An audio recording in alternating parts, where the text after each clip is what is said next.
Every Sunday home game at Petco Park is Kids Fest out at the park, and today on Fox Sports San Diego, it's Kids Day, final game of a 3-game interleague series between the Rangers and the San Diego Padres. Welcome back to Petco Park with Mark Sweeney. I'm Jesse Agler, and I guess it makes a little bit of sense, right, on Kids Day here on Fox Sports San Diego. We're going to have a kid out on the mound. How about Jacob Nix, only 22 years old, making the start today for the Padres? And like with any young guy, you're going to have ups, you're going to have downs. Last couple have been tough. Jesse, you think about it, a year ago he was in Lake Elsinore starting his minor league season, and now he's in the big league level. 22 years old, as you said, and having inconsistencies at the big league level. He's had a very good start against the Seattle Mariners. I think he's going to rely on that. The last 2 starts you can see have not been good, but you have to make adjustments at the big league level, and it's an opportunity for Jacob to do just that. Now, a key today is his pacing. In between pitches, if he indicates and has that pace,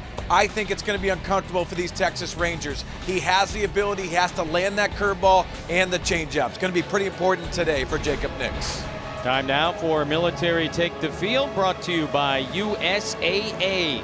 Today's participants, 9 naval aviators from the Navy, the Marine Corps, and the Coast Guard.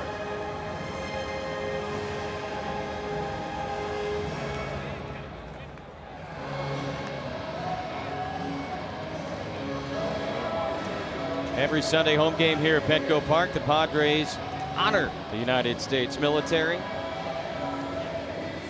Those fine young men and women will have the opportunity to meet the Padres starters as they head out on the field.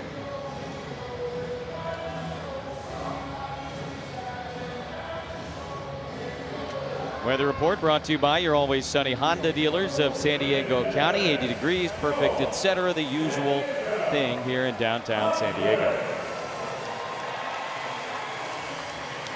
7th Major League start for Jacob Nix.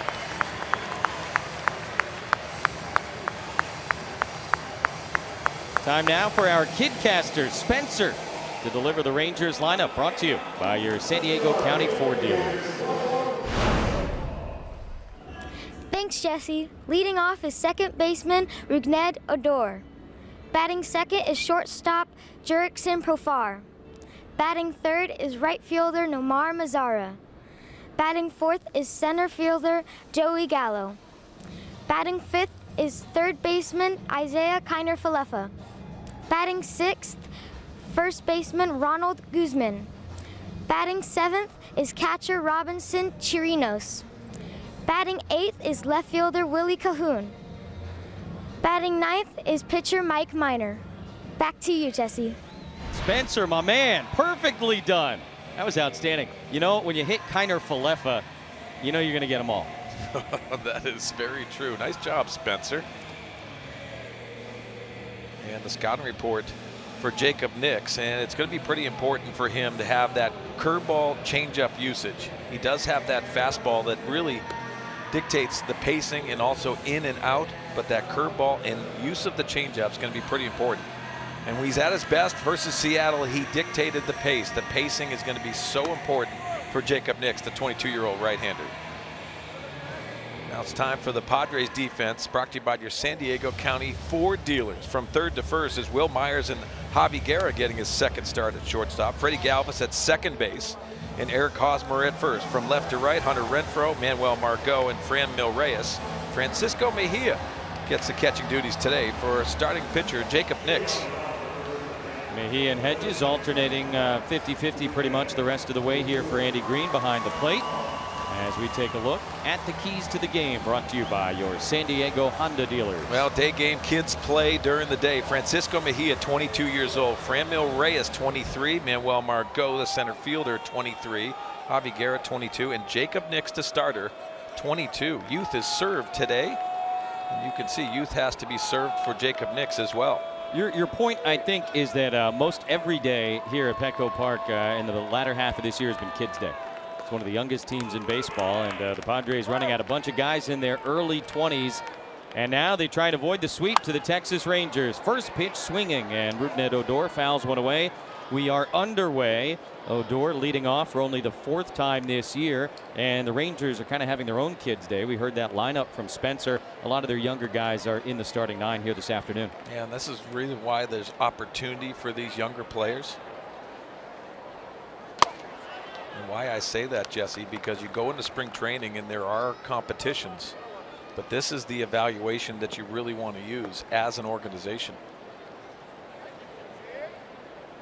Feels like Odor's been around forever. He's only 24 years old. And another pop foul out of play. Nix in front of him, a ball and 2 strikes. Odor 1 for 9 in the series. He struck out 5 times.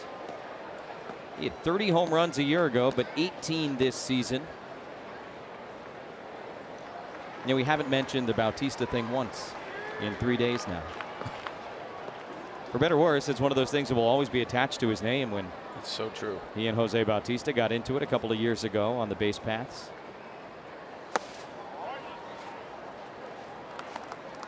I'm sure he's sick of hearing about it, but we only see the Rangers once every couple of years.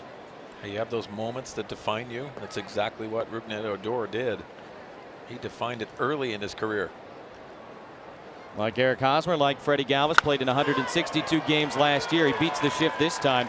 And a leadoff base hit for the Rangers in the top of the 1st inning. They have had a leadoff single now all 3 games of this series. Friday against Erlin, last night against Lauer, and now against Jacob Nix. Now Jacob Nix is going to have to establish that fastball. That's elevated, making it easier for Odor to really work on top of that baseball and beating the shift. You can see him all shifted to the right side. And that's a vacated area and a nice sharp single for Odor. So Nix will go out of the stretch immediately here in the top of the 1st inning.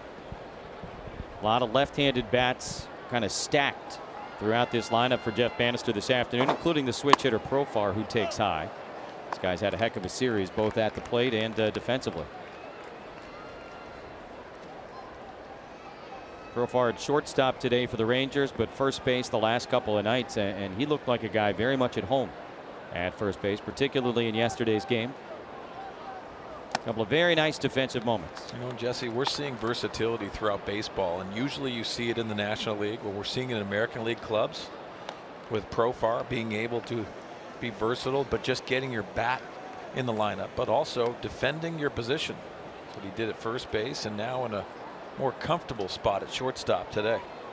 It's funny you say that about the National League style, because I think the Rangers the last couple of years under Jeff Bannister have played the most National League looking brand of baseball in the American League. They bunt more than pretty much everybody else in the AL. Part of that, of course, is personnel. Delino DeShields Jr., one of the best bunters in the league. But they're not afraid to sacrifice, do those kinds of things.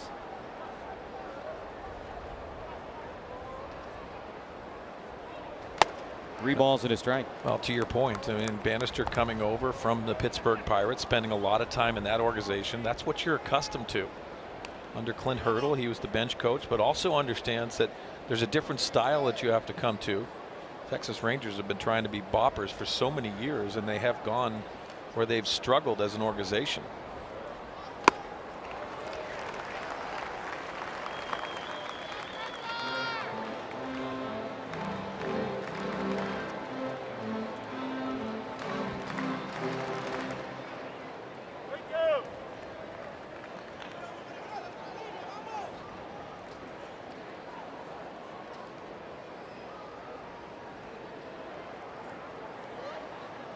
The payoff to Profar is high, ball 4. So the first 2 men are aboard. And all day today, we'll be looking at kids' photos as part of our Kids Day telecast. Jacob Nix, I mean, he's still a kid, 22, but here he is in a diaper. That was last week, by the way, we took that picture. Oh, man. Somebody sold him out. Yeah. Sharing that photo. I feel you probably didn't come straight from Jacob. It's pretty good. What do you think about the hands there? I'm speechless. At least it was a clean diaper. 2 on and nobody out against Nix. Nomar Mazara will stand in. There are some outstanding kid pictures coming your way here this afternoon. We got a sneak peek at them. I have a favorite. Early on. I'm not going to say which one it is. I have a favorite too. Yeah. I won't name any names, but he's a left-handed pitcher. Yeah, that's mine.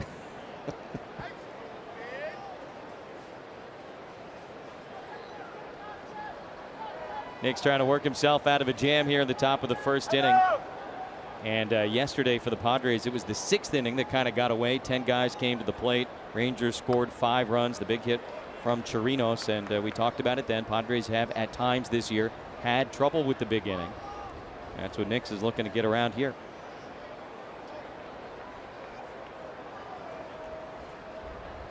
In Nix's last start, the big inning was the 5th inning, and Hosmer will just take this to the bag, 1 away in the first. But a productive out for Mazzara. Now a couple of men in scoring position for the Rangers.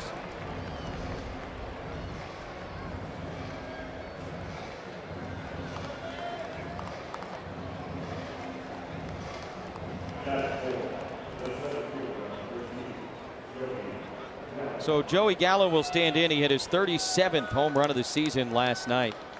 Getting the start in center field here this afternoon. Only the 8th time this season he's done that. Gallo's now homered in back-to-back games. He didn't play the first game of this series. Went deep in Anaheim prior to that.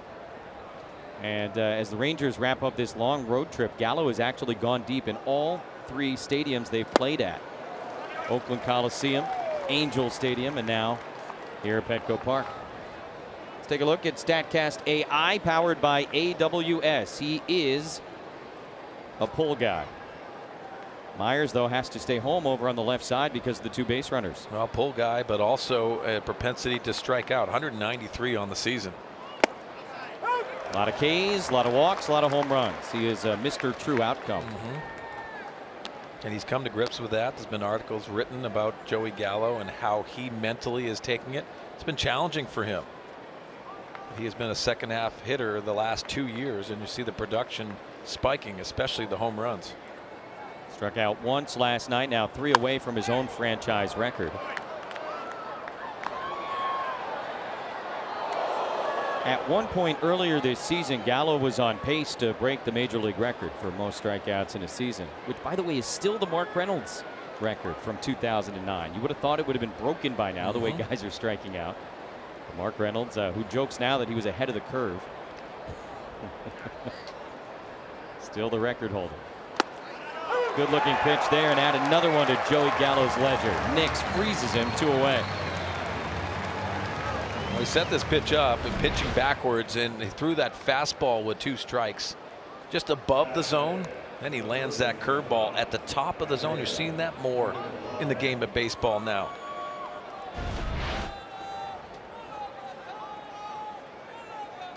Rangers had runners on second and third, nobody out. Or first and second, nobody out. Second and third with 1 out. And now an opportunity to get out of it cleanly as Kiner Falefa takes out. Kiner Falefa had a big at bat after Chirinos' bases clearing double last night. He drove in Chirinos, but going the other way. Guy can slash the ball all over the ballpark. You can play all over the ballpark as well. Caught last night, starting at third base this afternoon. Goes back to what you were saying a few moments ago when we were discussing Profar. It's just a different era of baseball where that kind of flexibility is embraced and celebrated, as opposed to maybe a generation ago it was looked down upon if you were a utility guy. You didn't have one true position. Yeah, and I think a lot of people are realizing that that's the reason why Will Myers getting an opportunity at third base for the Padres. Hit by the pitch. That happened last night a couple of times from Eric Lauer, and now the Rangers with the bases loaded, and Ronald Guzman going to come up against this. Well, not a terrible thing, because you have to throw that ball in. That goes off that left tricep. Kiner Falefa.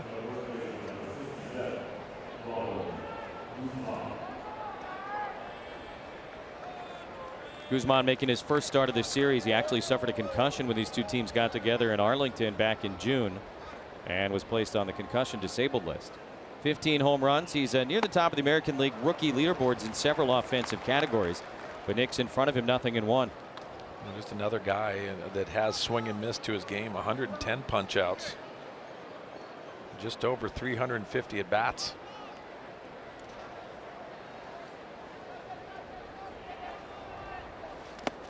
Nice stop behind the dish by Mejia. Ball and a strike. Francisco came off the bench yesterday, and he and Austin Hedges just kind of going back and forth here, and that is, I think, expected to be the plan the rest of the way. Yeah, and I think Andy Green would like to see some matchups. Mejia has familiarity with Nix. Maybe a little bit of understanding of coming into the start, and also two young players working together on Kids Day. Fouled out of play, now 1-2.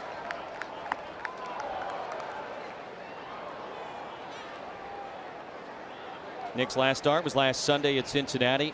Mentioned the fifth inning was his undoing. Joey Votto's 3-run homer ended his day in that fifth. Padres, though, would win the game. Eric Hosmer homered in the ninth after our 7th rain delay of the weekend.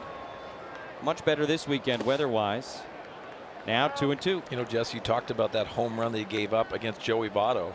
And Joey Votto's not known for the home run hitting, but it was a 3-1 pitch. Nix doesn't really like to walk guys, and he is throwing strikes. He wants to be aggressive in those situations, let them earn it.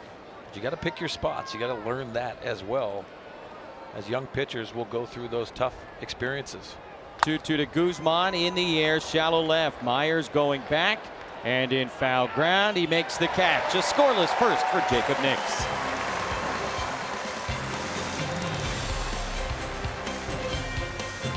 Johnny and Gracie with our Toyota Padres lineup.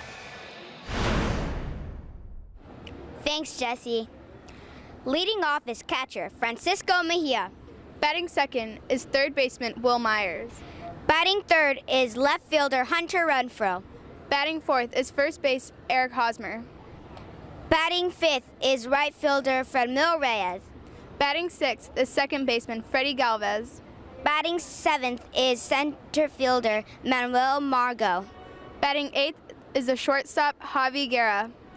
Batting ninth is the pitcher Jacob Nix. Back to you, Jesse. Thank you, Leilani. Thank you, Gracie. That's really good. How cute are those two? Mike Minor, not much of a kid, now 30 years old, making his 27th start of the season, his second against the Padres. First one was really good. They'll try and change things here this afternoon, knock him around a little bit. Mejia, he's a kid. It is amazing. I mean, you mentioned it in the top of the inning. It seems like every guy is rolling out here, 22 years old, 23 years old, maybe 24 years old. And what we think of is what we were doing at 22 years old. You were playing professional baseball. I was single A in Quad Cities, Iowa, wondering what am I doing? How old were you when you got your first call up? 25. Certainly some accelerated development taking place here in this Padre organization as Mejia turns on that one. Let's take a look at the scouting report for Mike Minor. He's been excellent since the All-Star break. 8 starts. He has 6-1 in those 8 starts, but also has propensity to give up the long ball. 23 of them he has allowed in 26 starts, but also 18 against right-handed hitters. Mejia, a switch hitter from the right side, behind in the count 0-2, and he pops it up. That's Kiner Falefa, and he makes the catch, one away in the bottom of the first. As Falefa takes that pop-up, we're going to look at the Rangers defense, brought to you by San Diego County Cadillac dealers. Easy for me to say. Kiner Falefa at third base. Profar gets the start at shortstop. Rougned Odor at second, and Ronald Guzman at first. From left to right, Willie Calhoun, Joey Gallo in center field, and Nomar Mazara in right. Robinson Chirinos gets a start for Mike Minor. Former Atlanta Brave Mike Minor. Working to Will Myers with 1 out in the bottom of the first inning. Braves selected him 7th overall out of Vanderbilt in 2009. Pitched in Atlanta 2010 through 2014. And then he lost all of 2015 and all of 2016 to a labrum injury in the shoulder. Worked out of the bullpen last year in Kansas City, and then Minor hooked on as a free agent with the Rangers this winter. Wanted the opportunity to show he could start again. He's certainly done that. No opener this afternoon for Texas. Just a good old-fashioned starting pitcher. Kind of raised some eyebrows from the Texas Rangers perspective of getting an opportunity at this age. But Mike Minor has benefited from being that starter in Texas.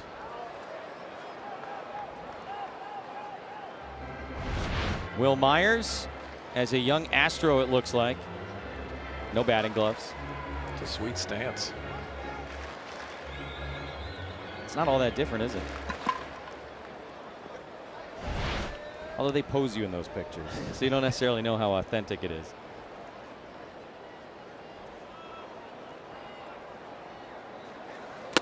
Two and two to Will. Last night, Myers the leadoff hitter for the Padres, only the 5th time this season. 1 for 7 in the first 2 games of this series, starting all 3 at third base. Certainly that's a work in progress. He's aware of it. Strikes out as that one paints the inside part of the plate. 2 away here in the first. A lot of Mike Minor is going to be setting up these situations, and has a lot of movement. Will throw that fastball, the 4-seam fastball, to show, but it's a 2-seamer and the cutter on the edges that really make Mike Minor good when he is locked in.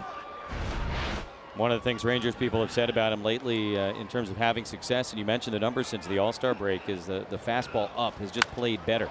Renfroe plays this one to deep left, a moonshot as Calhoun is running out of room and can't make the catch. It's a home run. Hunter Renfroe is team leading, 23rd of the season, and the Padres get one here in the bottom of the first inning. All of the launch angle for Hunter Renfroe. You got to love the home run for the Padres, but I tell you what, left field, Willie Calhoun did not look comfortable. Take a look at the swing from Hunter Renfroe, being aggressive. You have to do that against Minor. Remember, this is 19th home run he's let up against right-handed hitters. You see Calhoun really drifting and not having the awareness of where that wall is. He goes up and gets denied by that wall, to the benefit of a home run for the Padres. Rangers have used 3 different guys in left field in the 3 games of this series, and perhaps, as you alluded to, the lack of familiarity was a problem for Calhoun there. Not to say he would have made the catch, but perhaps a playable ball for a more seasoned left fielder. And now Hosmer, who hit one over that same fence last night, takes a line drive the other way for a double. Boy, Eric Hosmer has been hitting the ball really, really hard the last couple of nights.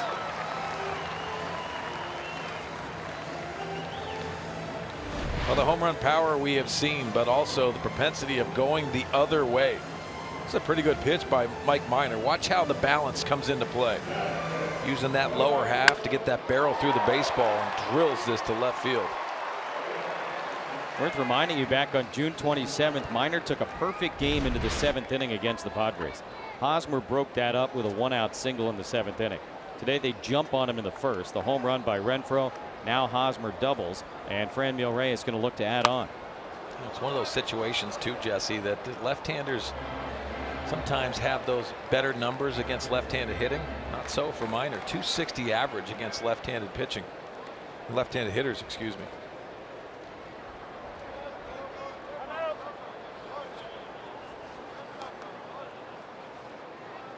Padres scoring in the first inning since last Friday night in Cincinnati against the Reds, when they got a couple of runs against Anthony DeSclafani.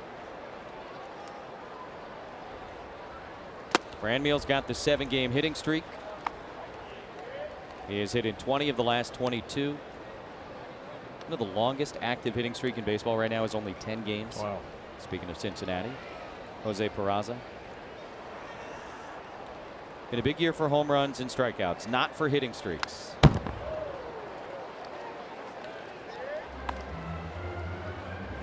There has not been a hitting streak this season of 20 games. It has been since 1972 that you've had a full season without somebody hitting in 20 straight. I can almost hear Tony Gwynn, Mr. Padres, saying, come on, man. Let's do this. Franmil, hard hit, but pretty much right at Kiner Falefa. And his throw good enough to end the first inning. Padres, though, a couple of hard hit extra base hits, including Hunter Renfroe's team leading 23rd home run of this season. A moonshot to left field. 1-0 Padres after 1.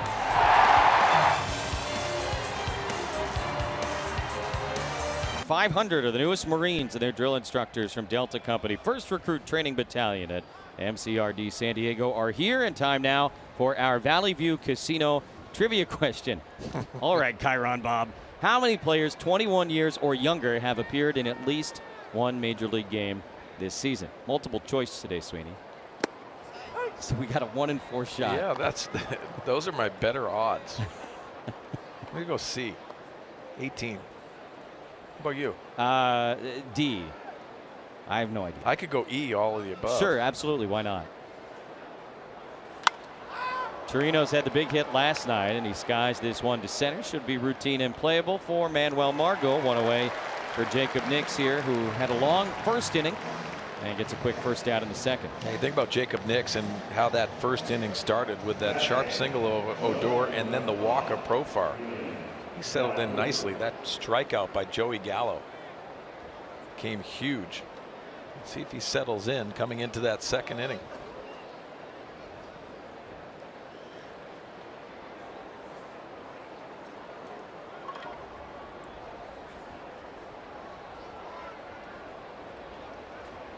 First pitch taking, and the number 8 hitter Willie Calhoun looks at ball one. Saw him over in left field attempting to track what turned out to be the Renfroe homer last inning. Former Dodger prospect came to the Rangers in the Cole Hamels trade.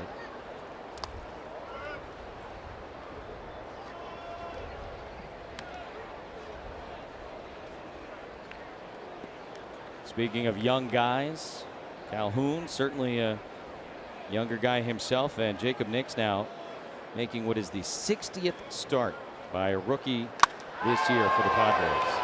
Calhoun couldn't catch the home run last inning. He's going to have one of his own here in the second. That thing got out of here in a hurry. His second of the season, and the Rangers have come right back to tie this game up 1-1.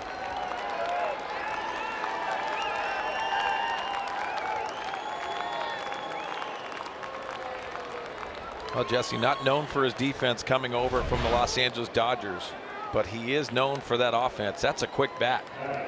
Beat Nix to that spot with that fastball in, and as you said, got out in a hurry. Mentioned he came over in that big trade. I said Cole Hamels, obviously meant to say you Darvish. Apologies. So 1-1 in the top of the second inning for Mike Minor. Handled the bat capably during his time with the Braves, now taking a plate appearance for the first time in a Ranger uniform.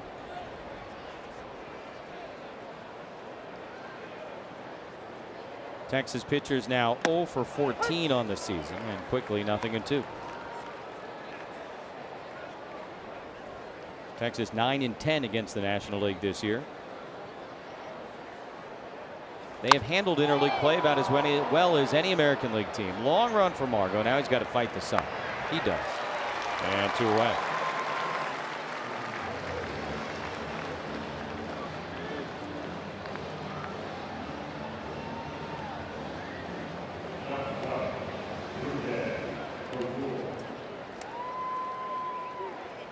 So now top of the order for Rougned Odor.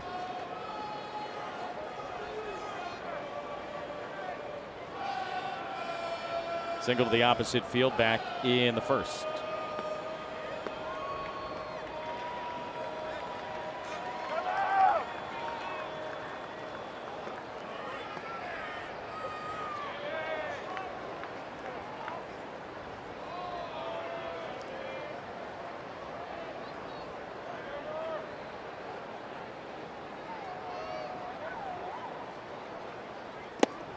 Good curveball for strike one to Odor. You remember back in the first inning, he beat the shift, and for the moment at least, Will Myers is still over there at third base.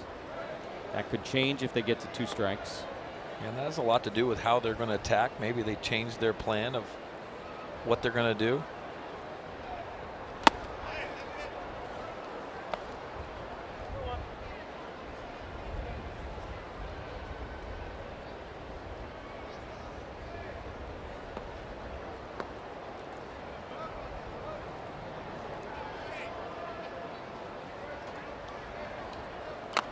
Odor taps it foul at the plate. Now ball in 2 strikes. Well, Jacob's starting to get a feel for that curveball.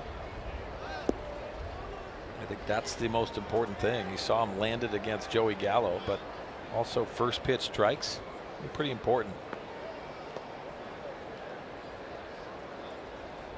Now they move some things around. No more bunt possibility with 2 strikes. And they look back at that.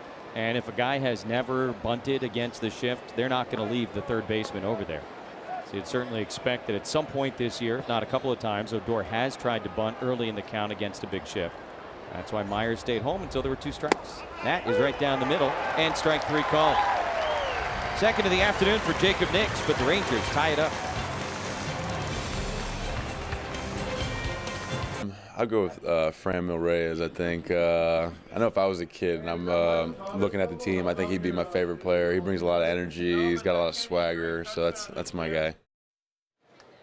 That's Eric Hosmer talking about who he thinks is the biggest kid on this ball club on Kids Day here at Petco Park, and it's no surprise that he chose Franmil Reyes. Obviously, he brings a ton of energy, but also there's been a special connection between Eric Hosmer and Franmil, and we saw that there in the post-home run leap.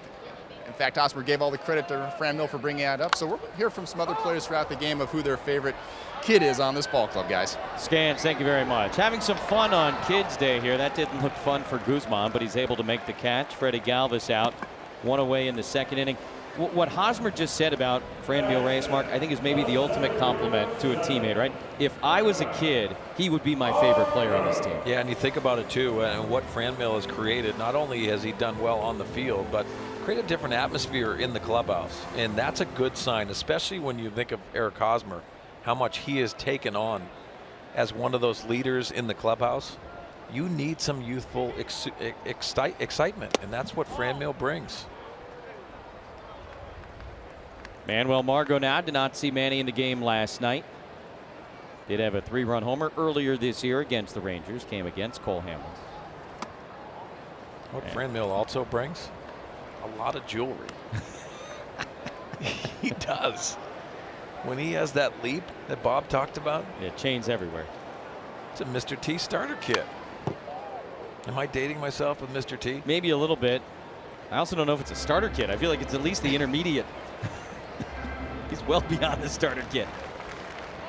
Yeah, you're right. He's 6'5", 275 without jewelry, and like 6'5", 285 with the chains on. Certainly hasn't hurt him at the plate. Fun loving, fun to watch. Another pop up. This time the catcher Chirinos makes the play. 2 down.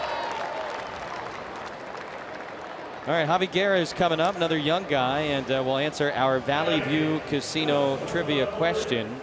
We have multiple choice today. How many players 21 years or younger have appeared in at least one major league game this season? What'd you go with? The last one. B, we were both wrong. It was shocker. 9 position players and 8 pitchers. That is just, this is impossible trivia. He's so happy with himself down there, isn't he? He is. He's laughing as we speak. Maniacally. Garrett, 22 years old, picked up his first major league hit last night. Kind of an interesting story because it was ruled an error. And he said, yeah, I thought it was a hit, and then I saw it go up as an error. I kind of shrugged. I said, all right, never mind. But good things still happen because the Padres clubhouse staff were all over it. They got the ball just in case the scoring got changed, which of course it did. And they got it to the authenticator who sits right down by the dugout. He put the sticker on it, marked it, and so they got the ball from Javi Guerra's first major league hit. Great job by the Bat Boys and the clubhouse staff here at Petco. Oh, congratulations to Javi getting that hit. But Him it's too, interesting. You think about it, after the game, Andy Green didn't even know the scoring was changed. It's a tough play. And going to Andrus's right, and you could see him coming in, almost a do-or-die play.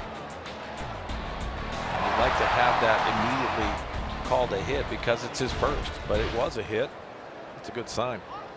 Swing and a miss here. He strikes out at a 1-2-3 second inning for Mike Minor.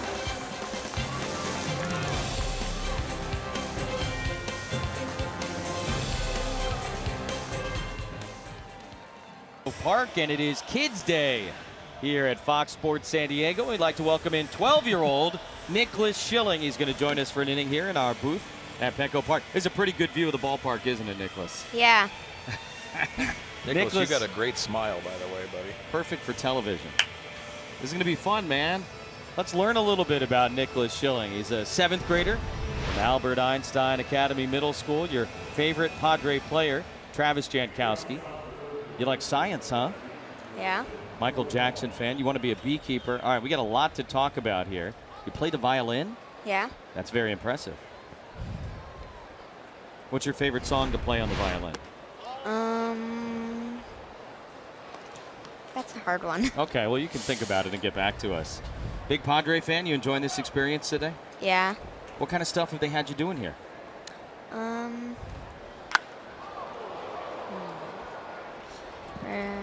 They've Had the opportunity to go around, meet some people. Did you get to go to the production truck and down to the field, anything like that? Yeah, I went down to the field and got this jersey here. Pretty cool. Pretty cool. Got a nice jersey.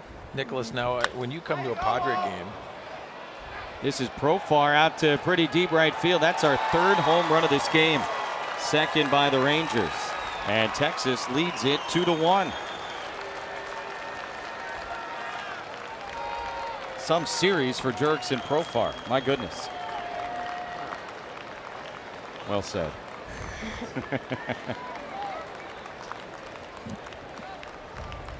so you come to a Padre game and you have a Padre jersey. You got to go on the field. Trevor and Hoffman and your favorite player is Travis Jankowski. Why is it Travis?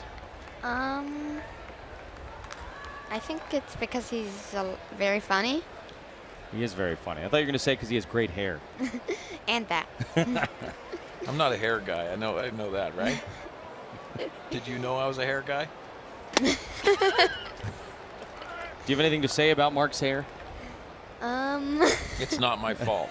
You know that, Nicholas, right? It's not Yeah, my fault. I know that. But you have a good head of hair, and so does Travis. But Travis is funny.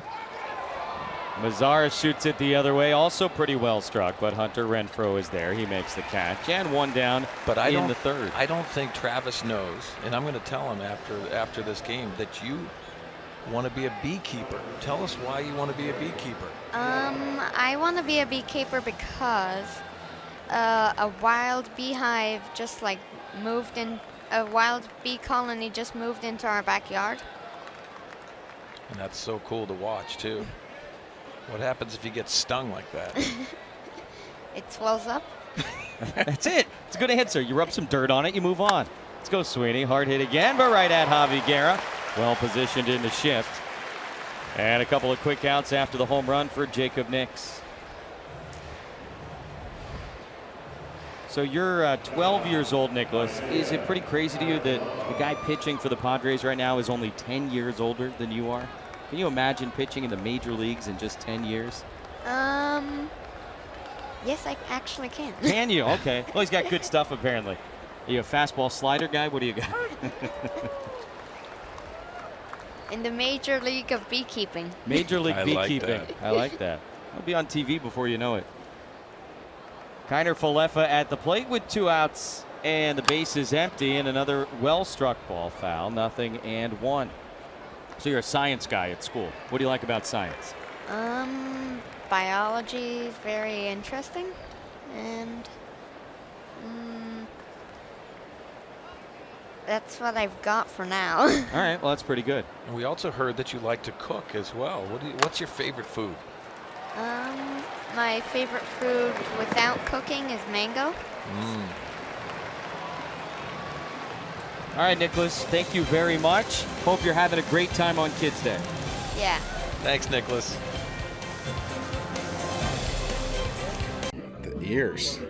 Sarah Clower, right? Yeah. It's either Spangy. Is it Spangy? No. No Spangy? Lauer? Big ears. I guess he's grown into them. I don't think they're as bad anymore. Lauer? Oh my gosh. Yeah, no, the ears are sticking out way more than he was now. He must have got an ear job. An ear job. An ear job, yeah. He grew into his ears, Hunter. That's all that happened. You know what I love? You can start hearing the razzing. Oh, yeah. In the locker room. Yeah. There's more to come. There's more to come this afternoon on Kids Day. Thanks to Nicholas Schilling for hanging out with us. 7th grader. We also had our kid casters earlier. Spencer, Leilani, Gracie. And pictures of your favorite Padres from years gone by. But yeah, you're starting to get a sense of what life in the clubhouse is like in the big leagues. And you know what? Those are things that I miss, because those are special times. You realize that there's so many different personalities that come into it, and you form so many great relationships. But having fun is really what it's all about. This is a kid's game. You go out there and you get to perform and play every day. Yes, you get paid for it, but it is the one sport that just keeps you feeling like you're in Little League and you're a kid still. Jacob Nix looking to reach base for the first time in his major league career. Not this time. Beautifully done by Odor at second base. And one out here in the bottom of the third. Now, Rougned Odor has come into the big leagues and felt very comfortable defensively, but he's gone through some tough times. Third base coach Tony Beasley has really taken him under his wing and made him a better defender. As you can see, a very tough play made easily. For Rougned Odor, it has a lot to do with the total package. And defensively, he's made some very good adjustments. Top of the order now for Francisco Mejia. Playing in his 10th game in a Padre uniform.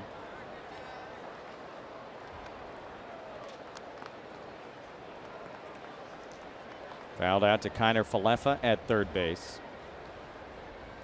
And all the talk about Kiner Falefa, Profar playing different positions, and particularly Kiner Falefa is catching, playing third. That's one of the things we heard about Francisco Mejia before he showed up here, was that the Indians had kind of experimented with him at third base and some corner outfield positions. Just trying to figure out flexibility and versatility. It'd be very interesting, obviously, to see how that plays out in the long term for the Padres. Well, you made a good point last night, Jesse, and I think Andy Green and the organization know how important it is to get to a guy that has a comfortable situation. Go to his primary position when he's getting an opportunity first in the big leagues. Don't want to have to put too many thoughts in players' minds when they're getting that opportunity. And for now, keep it simple. You know, and going in the offseason, they'll have conversations with Mejia. Everyone knows that if the roster stays the same with this catching position, it's going to be Austin Hedges and Mejia going into spring training. They're going to have to find time for at-bats. And that might be where Mejia becomes more versatile and uses that outfield and possibly even third base. Little broken bat flare, and again Odor is there. Two straight for Minor here in the third. And now 6 in a row retired by the Texas left-hander.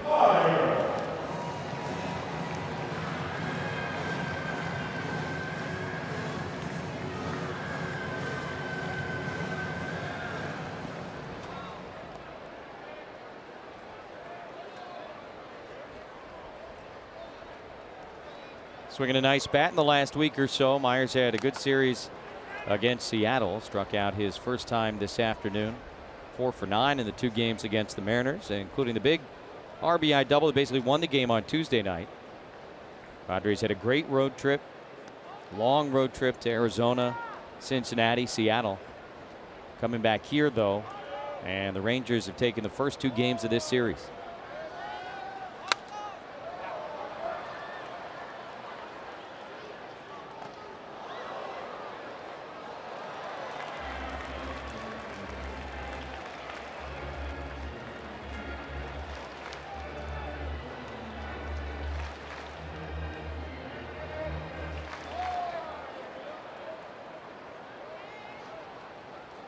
Minor in front of him, 0-2, and he takes low.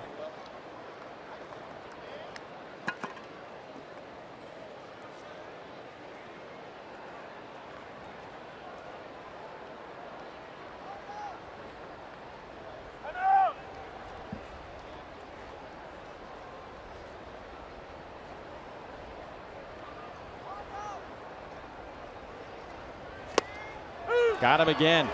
Punched him out in the first, does it again here in the third, and a 1-2-3 inning.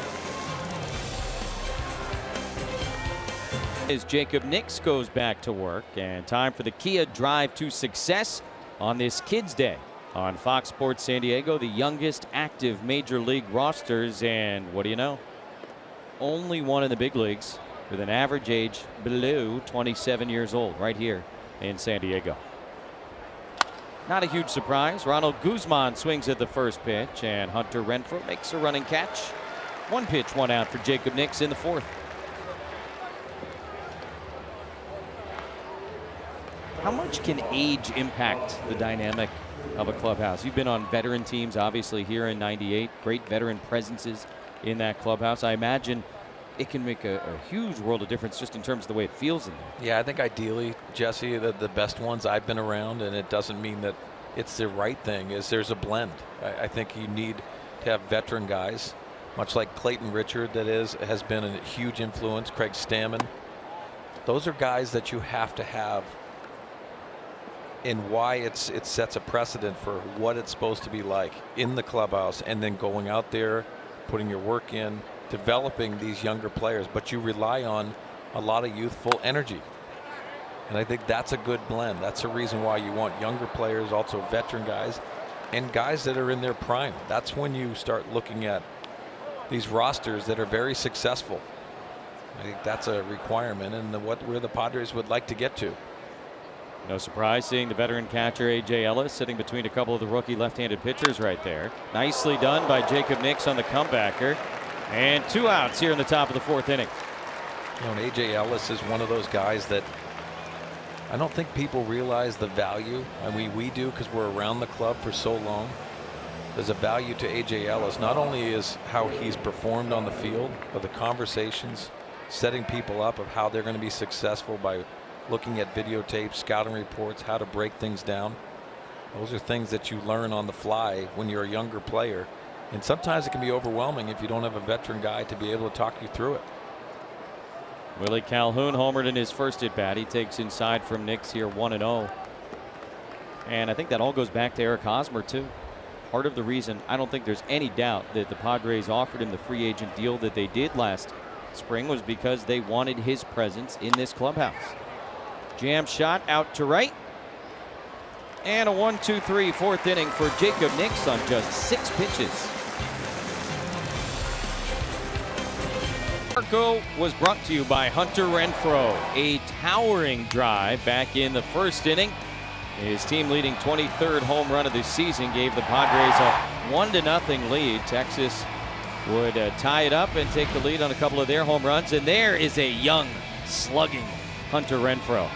That's a great picture. Sure is. What do you think his sponsor is on that jersey? Hard to tell, right?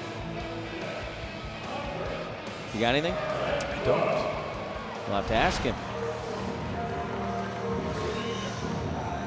Did you have sponsors or team names when you were growing up? We had sponsors on our back. Okay. Which was good. I was on the White Sox, coached by my dad, which was extra special for me. He's the youngest of 4 boys, so I had to fall in line. How about you? Always had sponsors on the front. We never had real teams, which was kind of a bummer. But we had some funny sponsors. What was your colors? Different. I remember we had a bright orange one year. That was cool with black. Had red and white one year. Special K cereal one year. Black jersey with a white logo on the front. I think that was coach pitch. You were special. Oh yeah, Special K. We're just striking out. K. Bad team name for a Little League team, I think. Hunter, by the way, we mentioned the launch angle on that home run. Total moonshot, 45 degrees. The highest launch angle of any Padre home run this season.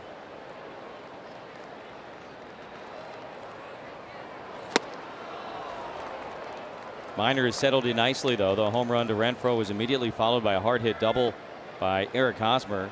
But nobody has reached since then. 7 in a row set down by the 30-year-old left-hander.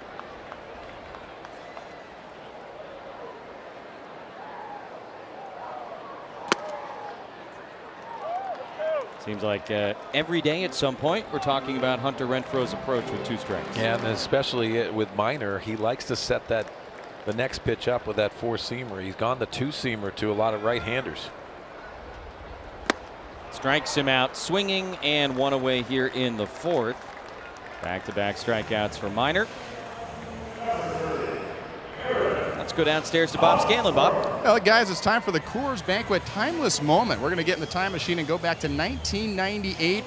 Eric Hosmer enters the pitch, hit, and run contest and comes in second place overall in the nation. Not a bad day for the youngster, only 8 years old. He remembers the moment well. It was before the 1998 All-Star Game in Denver. And the things that he remembers most about it, guys, is that his favorite player, Ken Griffey Jr., was actually in the home run hitting contest that year. And, you know, it's kind of funny, 9 years later, a guy comes up to him in a summer ball league and says, hey, you don't remember me probably. My name is Ryan Sharpley, and I beat you in that pitch, hit, and run contest. So many years later, he reunited with that guy, but certainly a special moment that Eric Hosmer remembers.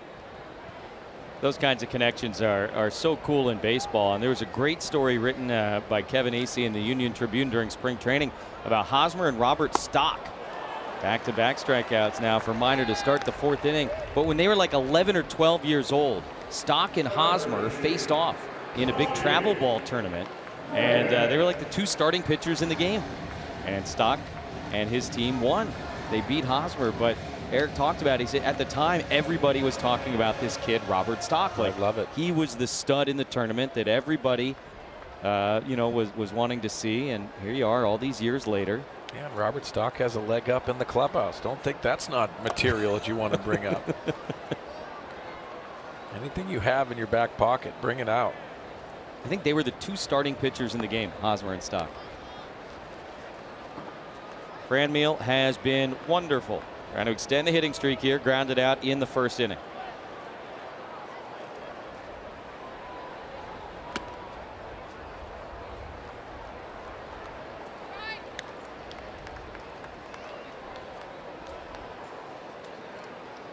Yeah, Hosmer came up from Florida, Stock in California. 11 years old, 12 years old, went head to head. Amazing. 3-0 to Reyes.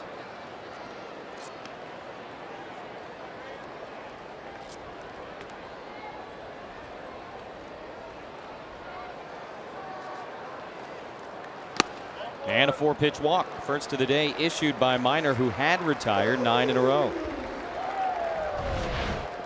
Freddy Galvis coming to the plate. I like the Dale Murphy era Braves road jersey. And you got to have a truck. He's probably picking that on the backhand too. That left hand. Probably just reaching back and just scooping up a ball. Freddy Galvis has been fun to watch this year.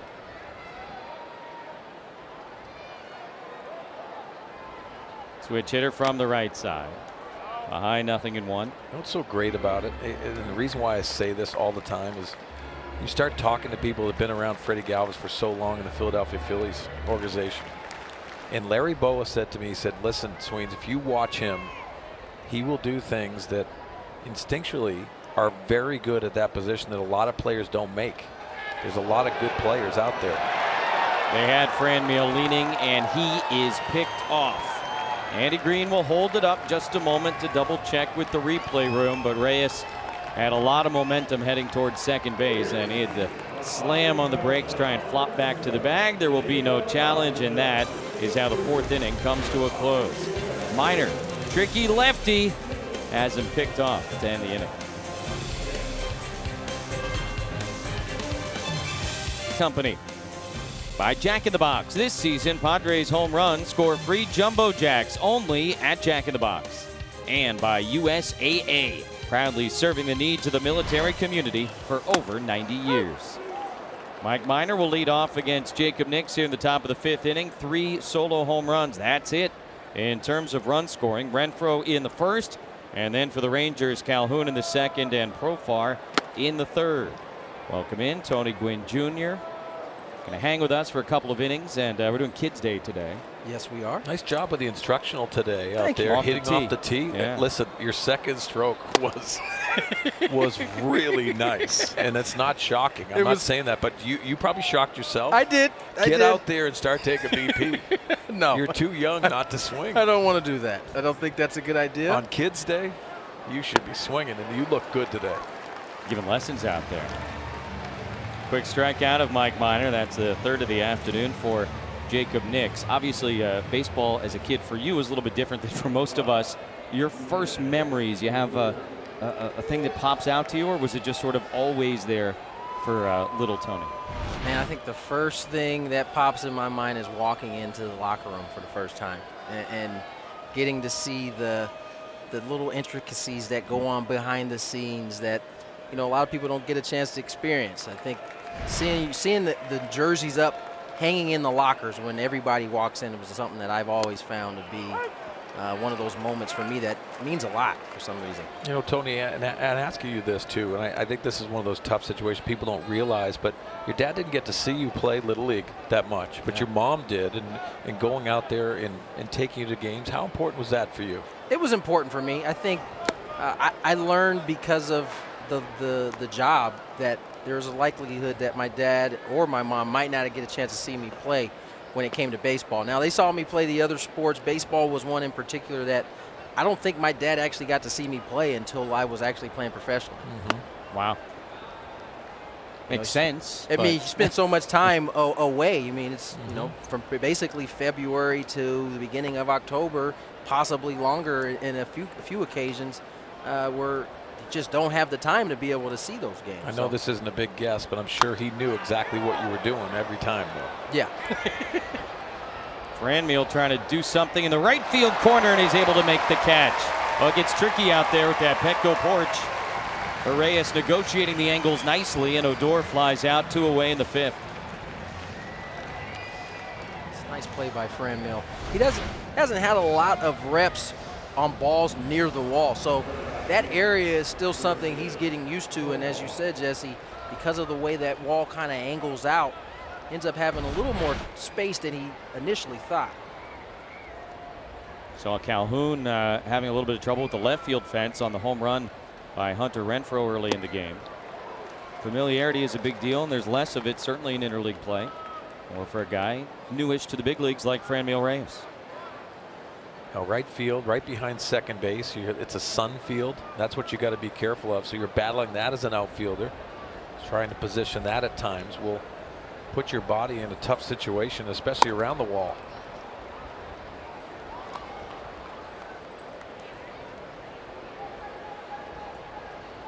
That's why the work before the games becomes so important, because you can simulate some of those things, getting closer to the wall, knowing how many steps it takes you to get there. I think over time, that's the more Franmil's out there, the more he'll be exposed to those type of things, the better he's going to get. Just the eye test from an amateur like myself, he gets to more than you might think he would based upon kind of the size in the outfield. Pretty well hit, and boy, Profar can leave town as far as I'm concerned. This guy's had an unbelievable series. Going to try and stretch it for 2. Throw from Margot, not going to be able to get him. Oh boy, what a weekend for Jurickson Profar. Homered in the 3rd inning. Scored a run yesterday, had the big night on Friday, and some good defensive play as well. Yeah, both sides he has shown where he can be a very aggressive. And left side, he had the 2-run home run in the first game. But with 2 outs, being able to advance into second base and being aggressive, and a nice slide on the inside part of the bag. Profar picks it up, understands that it's going to be a tough throw for Manuel Margot. In the scoring position is Profar. That's not just as simple as him getting out the box fast either.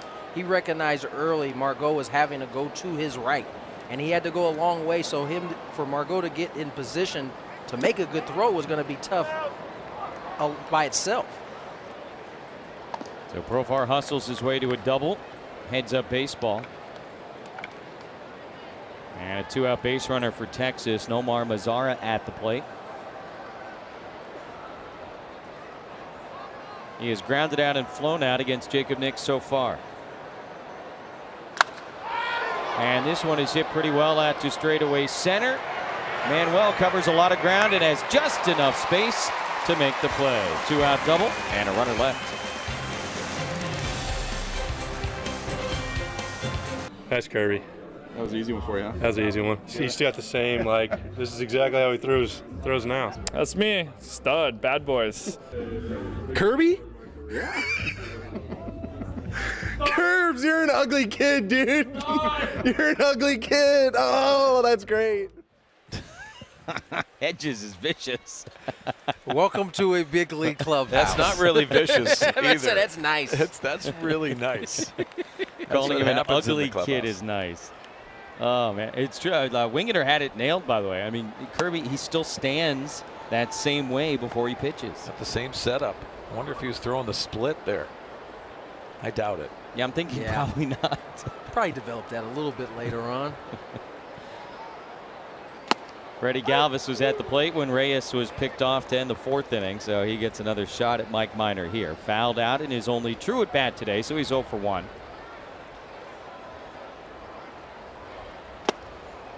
Players love those opportunities, don't they? Oh, they hunt for those opportunities. And here we're pushing Bob Scanlon through the clubhouse with these terrible pictures and a camera. Oh my gosh. You spend so much of the day trying to not give out material. Yes. And on a day like this where your own media is actually pushing the things out there. Yeah. Oh man. Open season. Freddy golfs that one into shallow center. Joey Gallo is there today, and he makes the play for the Rangers. Well, this is the best one we have, I think. And you think about Jesse. And Jesse, I want to ask you, first of all, I know you were a catcher. Yeah. But did you have your hands low like that? I was thinking the same thing. No, I think that was a posed picture. I don't recall ever standing like that. I think the photographer probably said, hey, put Show your us your hands stance. out. What would your stance be? I was way back here. I was way back. You Locked and loaded. You looked real hitterish right there. I was not hitterish, I assure you. Yes, he was. I could catch the ball. I could throw a guy out maybe, but that was about it. Could not hit. The hitting thing kind of evaded you a little bit. I could bunt for a triple. I could run. The other question is would Austin Hedges yell across the room that you were a ugly kid? Very ugly kid. Very ugly We're kid. not doing it. No, There's you would no never. way. No. By the There's way, no way. You were saying earlier we always had sponsors in Little League. In my Little League, we never had actual team names, and this is a true story. You can't see it there, and maybe that's why the guy posed me that way. It was a funeral home. That was sponsoring you guys? On the front of our jersey. Dr. Death. Oh, my goodness. Yes. I was an ugly kid, Austin. I'll save you time. Yeah, it was legitimately. We had our sponsor was a funeral home. I wouldn't put yourself down. You were a good-looking kid. I don't know Seriously, about that. I think you were. You like that Fred McGriff hat, though? Yeah, the Fred McGriff hat was sweet.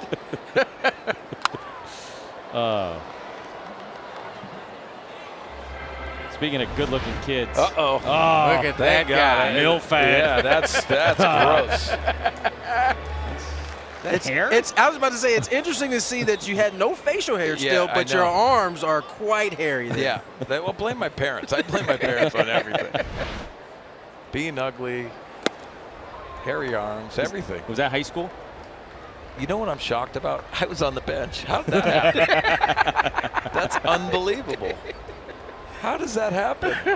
Did they know something already? They were foreseeing that already happening. Hard hit in line into left field. A one-out base hit for Manuel Margot.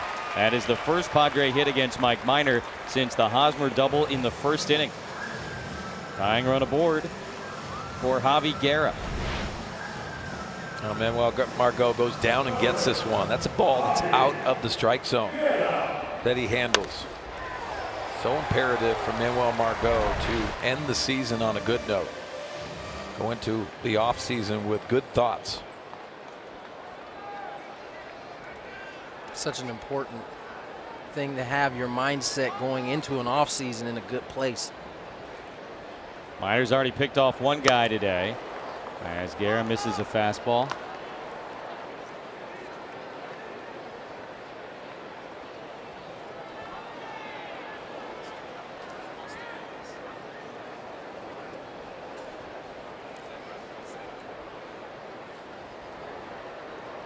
Garrett collected his first major league hit in the game last night.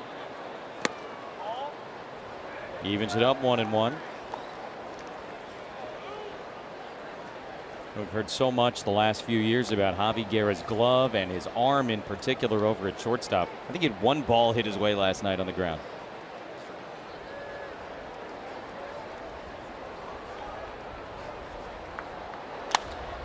In the air to center. Gallo was shallow, comes in a few more and makes the catch for out number 2. The other member of our broadcast crew this afternoon is Bob Scanlon. Speaking of hair. Look at that salad on top of that head. Put some dressing in that salad, too.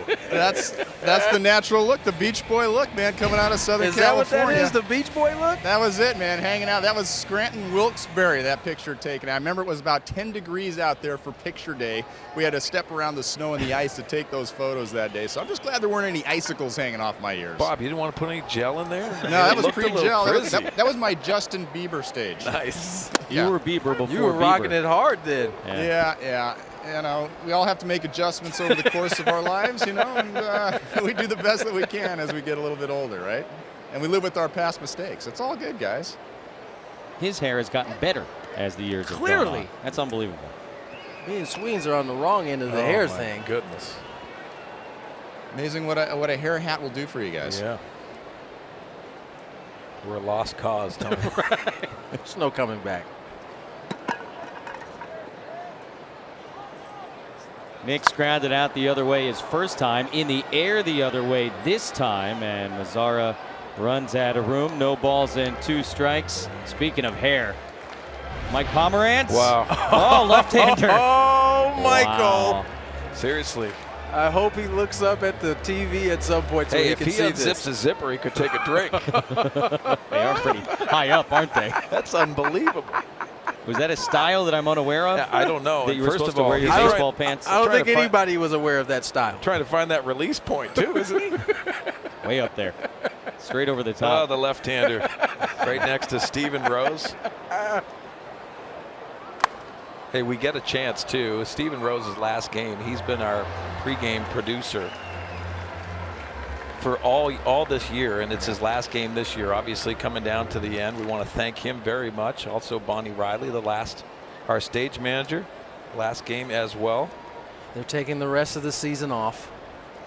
Well, thank you to all their work, and especially Jason Lewis today, doing all these pictures and getting Kids Day squared away for us. 1 out single for Margot, but he's stranded, and we go to the 6th.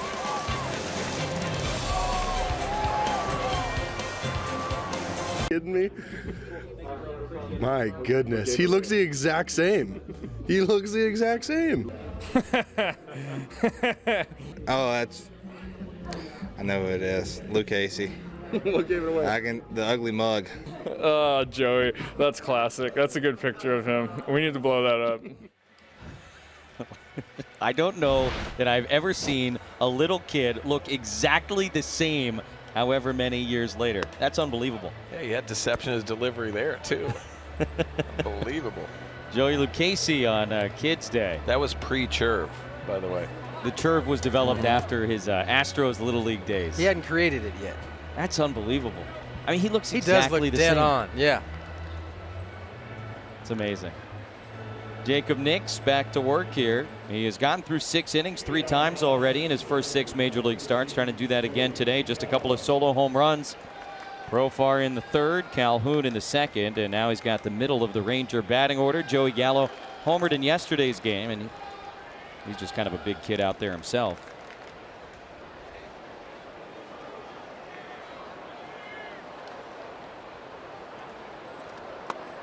Curveball missing. He certainly seemed to have the feel for that pitch for a couple of innings, and very effective today, Jacob Nix. He has. He's done a good job. Again, not high-end strikeout total by any means, but pitching to contact. Gallo hard hit, and that's a fair ball into the right field corner. Cranmeal plays the carom very nicely, but Gallo's going to make it to second base with ease. A leadoff double for the Rangers here in the 6th inning. I see a fastball, missed location. This ball ends up right down the middle. Gallo with that big, powerful swing lines this ball down the right field line. Gives the Rangers a leadoff double. Yeah, pretty fortunate that stays in the building.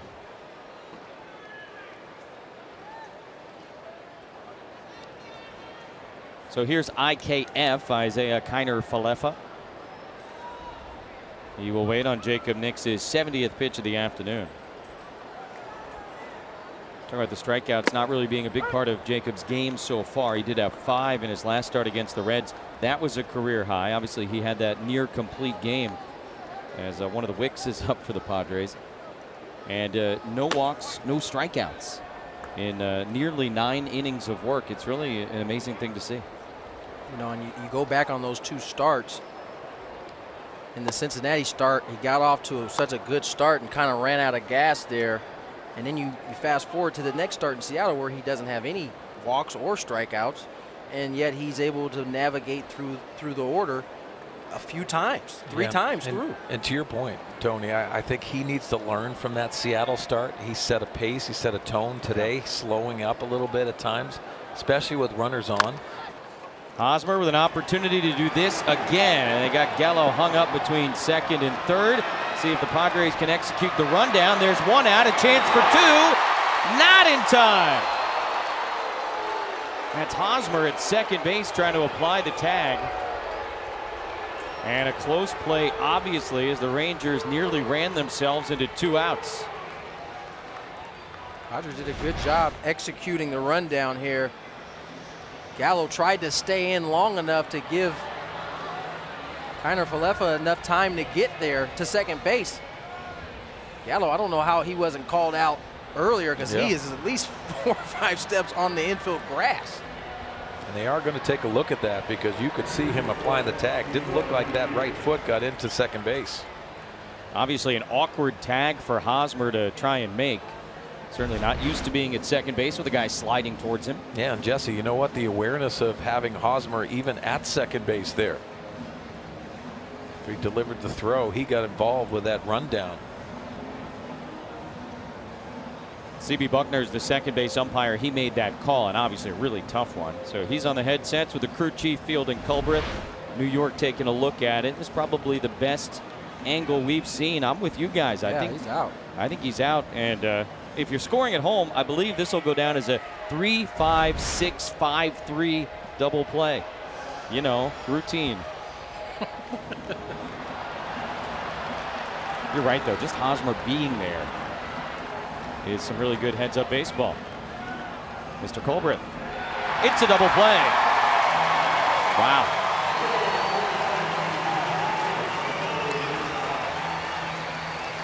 Well, after that decision by the crew chief fielding Culbreth, you could see Jacob Nix pounding his glove in excitement. That's a boost there. Nice play by Hosmer, constantly knowing and having that awareness and being able to nab a base runner that really made a bad mistake. Cut down Andrews yesterday at the plate from deep at first base. We've really seen a controlled aggressiveness from Eric Hosmer defensively this year in his first season as a Padre.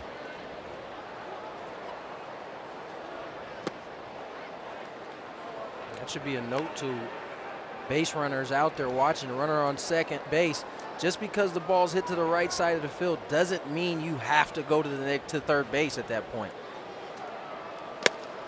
Eric Hosmer's playing in even with the bag. You might as well consider that playing in. And once he catches that ball off the hop, off the first hop, there's really there's really nobody that's going to go from second to third. Even your elite speedsters aren't going to get there. Guzman the other way towards the gap, and that's going to be over everybody's head and off the wall. Renfroe had trouble playing it on 1 hop, and so another 2-base hit for the Rangers. Gallo with a lead double, now Guzman with a 2-out double. I tell you what, that was huge for that double play, and that ball staying in the building. See, Guzman gets this pitch elevated. These Rangers are starting to take some hacks and look comfortable against Jacob Nix. But fortunate enough, this one stays in for only a double. You go back to that play, that double play. That's a run-scoring double there if they don't make that. Saw Rowan Wick was up and throwing the right-hander. But for the moment at least, Jacob Nix is going to be given the opportunity to finish 6 innings. Pitch count not the issue right now. He's already gotten Chirinos twice today, and ahead of him here, 0-1. Remember, guys, Chirinos hit that fastball with bases clearing double last night. Seen a heavy dose of off-speed pitches to him today.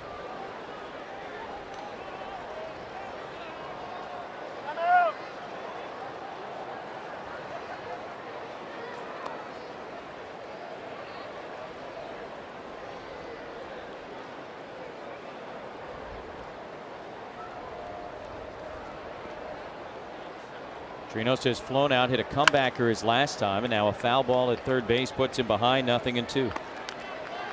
Doesn't mean you can't throw the fastball, especially how he is set up right now, 0-2.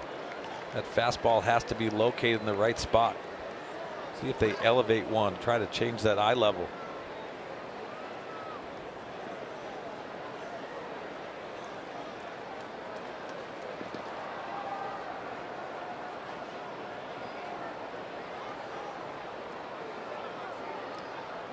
Here's the 0-2, and that'll miss outside.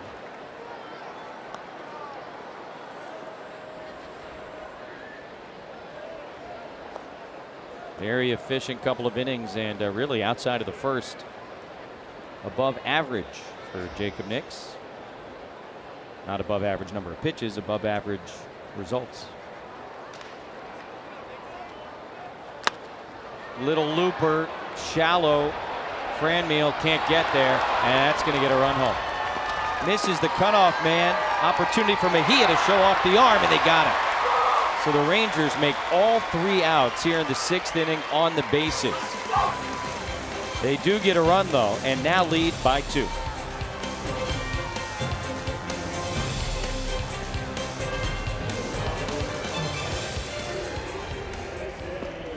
Built for baseball, built for the long ball. That is a grand slam and his major league leading 43rd home run of the season. That'll be the final score. Tampa Bay beats Oakland 5-4. A's not in a position where they want to be losing many ball games right now, but another unbelievable year at the plate for Chris Davis. Yeah, Chris Davis has showed tremendously here in Oakland. Really been a catalyst for that team this year from an offensive standpoint. The whole team, though, has just been a surprise this year. Yeah, 3 straight years with 40 or more home runs for Chris Davis with a K. With a K. Top of the order for the Padres, down by a pair of runs here in the bottom of the 6th inning. Mejia to be followed by Myers and Renfroe against the starter Mike Minor. Padres have not played a game in which both starting pitchers got through 6 innings in 2 weeks. Mejia swings at the first one and sends it out of play. No balls and a strike. It was exactly 2 Sundays ago against the Rockies here at Petco Park. Kyle Freeland and this guy, Jacob Nix, each went 6. You know, guys, we watched Mike Minor today, and what he is doing, you have to pick a side of the plate because he is going back and forth, really trying to make it challenging for these Padre hitters. This is the adjustment phase throughout the game where you get a couple of bats. Now you have to start making those adjustments. You can't just go into swing mode. Mike Minor is going to make it easy and very tough on the hitters, but easy for him. Mejia starting 2 of these 3 games against the Rangers. Did have a hit on Friday night and strikes out here. He's 0 for 3. That's number 7 for Mike Minor. 1 down in the bottom of the 6th. Manage your dream team in franchise mode. Plus, get weekly stats, roster updates, and more. RBI Baseball 18 is available now. Learn more at RBI.com. Rated E for everyone.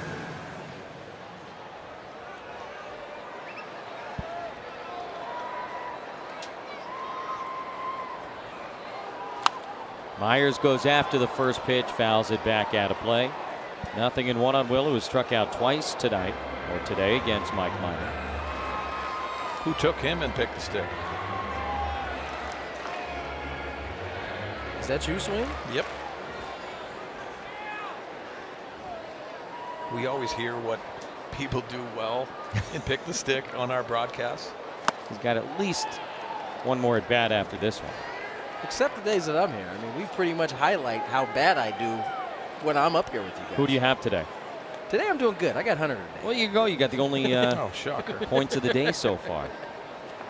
Someone tell you your arm's getting longer because you pat yourself on the back. I did feel like my arm got a little bit longer. You see how he set that up, by the way? He goes, oh, everybody always talks about me. And, Oh, who do you have? The guy who hit a home run. Very slick. I see your game. I see your game. Broken bat, slowly to third. Kiner Falefa. Nice play, 2 away.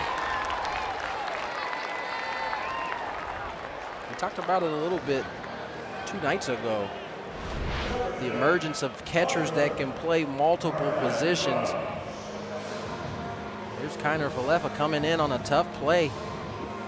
He's able to make the quick transfer. Makes the on-target throw to get Will Myers. Nice series for Kiner Falefa. Nice day for Hunter Renfroe. Tony has him and pick the stick if you haven't heard. I haven't heard that. This one's also well hit. Left center. But caught. Joey Gallo gets there. And the 6th inning is done. You like dingers? Hunter Renfroe is 23rd of the season in the bottom of the 1st inning. Gave the Padres a 1-0 lead, but the Rangers would bounce back. Top of the 2nd, Willie Calhoun sneaks one out of here to right field, his 2nd of the year. And the next inning after that, a lead shot by Jurickson Profar, who's just had a phenomenal series for the Rangers. That made it 3-1 Texas, and that is still the score as we go to the 7th.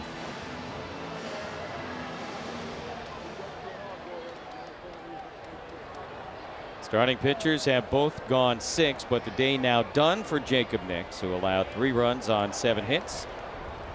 Rowan Wick, the right-handed Wick, takes over for the Padres, and he faces number 8 batter Willie Calhoun.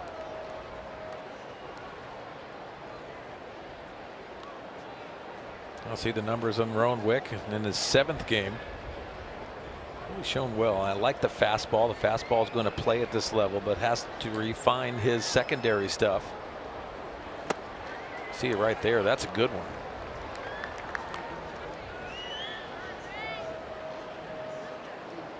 Friday night we saw Brad Wick, who's a left-hander, make his major league debut.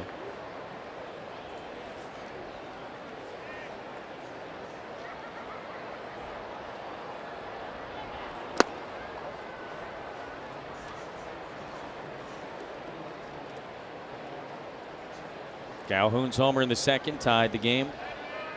Flew to right field his last time. And Miners in the on-deck circle, apparently to hit for himself. And why not? Only 3 hits for the Padres this afternoon. You know, Jesse, we always talk about how younger pitchers can refine. And from the hitter's perspective, it's not necessarily location all the time with the breaking ball and the off-speed pitches. It has a lot to do with how you release it and the release point. If it changes, hitters will pick up on that. So you'll see some very good sliders from, you know, the cutting action of Rowan Wick has the ability to get outs consistently. But if you're showing a different release point, that's the refinement that I think a lot of young pitchers need to make and understand. That's what the hitters, and especially experienced hitters, are picking up. Is that pretty much just pitching or tipping your pitches? Yeah, and it's a way of being able to work on your craft. Nice running grab by Hunter Renfroe out in left field. That's the first out in the 7th. Let's go downstairs to Bob Scanlon. Hey guys, it's time for the Ram Truck Tools of the Trade. We're going to flash back to 2006, the Aflac All-American High School game. That is Robert Stock hitting from the left side, going deep, dead center field, 410 feet away. Now he started the game on the mound, went back behind the plate to do some catching, got an opportunity to hit that ball for the home run, and the deliverer of that long ball, none other than Major League pitcher Rick Porcello. Certainly a moment that Robert Stock won't forget. Another little side note, guys, a few years before that, Jesse, you had mentioned that Eric Hosmer knew of Robert Stock back in their youth days. Robert had thrown a bunch of no-hitters, including one to conclude the championship for his Acura Mustangs All-Star team against Taiwan. So he has a championship nationally under his belt as well. And I asked him if he had any special memories of that no-hitter, and he said, not really. I was throwing no-hitters all the time, guys, so wasn't that big a deal to him. Unbelievable. I love looking back at guys who end up in the big leagues and some of their like youth and high school and even college stats because they were so dominant. And you hear stuff like that. Oh, yeah, no, I threw a bunch of no-hitters, so I don't really remember that one in particular. Guy hit 670 his senior year of high school. I love how he hits the home run to center, but you start seeing him circle those pillows at number 21. And that has reference to a lot of successful pitchers in the game. Speaking of pitchers hitting the ball hard, Mike Minor off the very top of the wall. He's going to try for 2, and he's going to get there. Well, some afternoon for the 30-year-old left-hander. Mike Minor does his best Robert Stock impersonation and bangs this one off the wall, his 6th career double. Well, located right down the middle. That's a mistake. I don't care who's hitting. Get that barrel out there and it'll fly. Thought this had a chance to leave the building, and it goes off 3/4 the way up the wall. 5 years with the Braves, couple of home runs, 5 doubles with Atlanta, and now 1 as a Ranger. This one coming against Rowan Wick with 1 out in the 7th. That's an insurance run out in scoring position for Texas in another close game between these two teams. Rangers now out hitting the Padres 8-3 on the afternoon. You know what? I feel like we always end up talking about, runners in scoring position and how many hits a team comes up with. For me, in the first 2 games of this series, it was more about the number of at-bats that the two teams had with runners in scoring position. The Rangers threw last night 27 at-bats in 2 games with runners in scoring position, 12 for the Padres. That, to me, tells a lot of the story of the first 2 nights. This one is skied, and Mejia, I think, having some trouble finding it in the sun. Won't matter. It's out of play. Yeah, Jess, you're right. I mean, that's been the difference maker for me. And also go back to that first game, 4 double plays hit into for the Padres. Yeah. So offensively, just not having the flow and getting in that opportunity, it's really been for the Padres the home run ball. 3-run homer by Eric Hosmer and the solo shot today. Home run hitter Robert Stock warming up.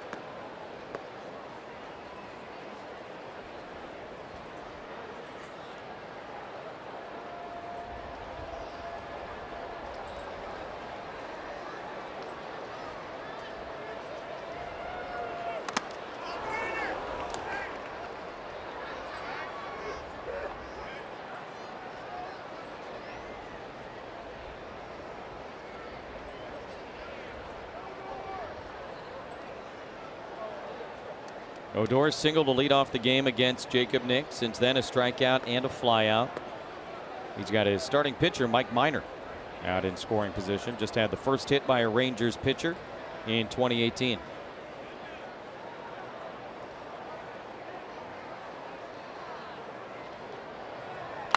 Odor reaches for that one, just kind of serves it out to left. Renfroe makes the catch. 2 down in the top of the 7th inning. Welcome to Military Sunday, presented by USAA.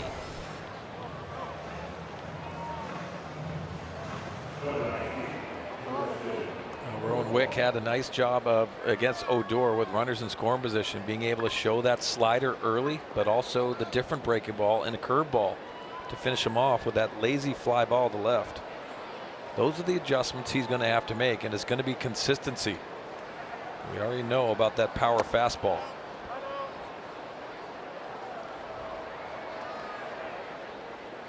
Profar's home run back in the 3rd inning put them in front 2-1. He had the hustle double in his last at bat.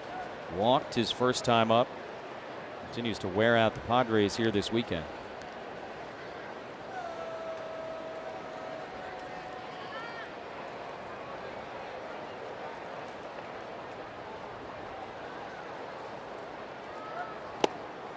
Takes a borderline strike. That evens it up 1-1 on Kids Day. How about Jurickson Profar pitching for Curacao in the Little League World Series? They won it all in 2004. Went to the finals again in 2005. He was a part of both of those teams.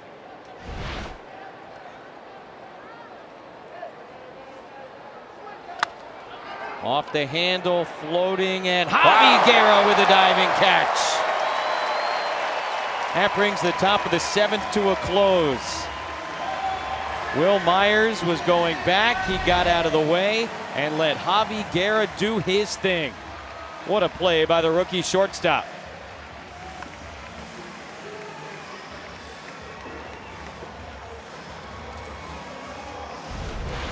On a Military Sunday here at Petco Park, let's go down to the field for the singing of God Bless America. It's time for the 7th inning stretch. Before we sing Take Me Out to the Ball Game here on Military Sunday, please stand and welcome Sergeant Chip Cordeman from the 3rd Marine Aircraft Wing, MCAS Miramar. Please sing along as he presents God Bless America. God bless America, land that I love. stand beside her and guide her through the night with the light from above. From the mountains to the prairies to the oceans wide with foam. God bless America, my home sweet home. God bless America, my home sweet home.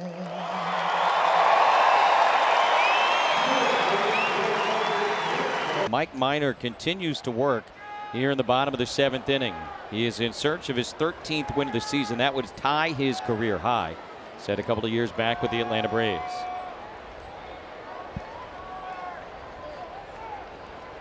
Hosmer to lead off. Eric doubled against him back in the 1st inning. Padres have only 3 hits. 2 of them came back-to-back in the 1st. The Renfroe homer and the Hosmer double. The only other hit, a 1-out single by Margot in the 5th inning. Little tapper out in front of the plate. Routine for Chirinos, and just like that, Minor's got his first out in the 7th. Kids Day, go to the far right to see Eric Hosmer with his dad and his brother. Where's the shades? Needed them, right? Cooper City. I mean, isn't there any hand-me-downs? I say that because I was the youngest of 4 boys. I got a lot of good loot being handed down to me. Eric Hosmer didn't get any glasses in that picture.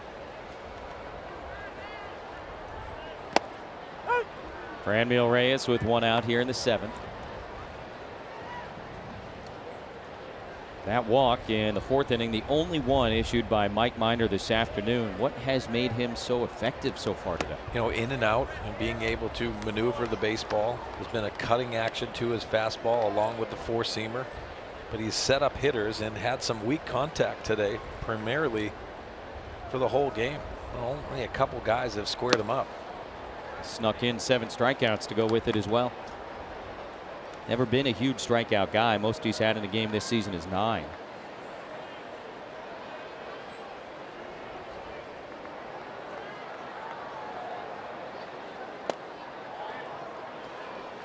The walk, by the way, was a 4-pitch walk back in the 4th inning. Minor responded to it well. He picked Franmil off.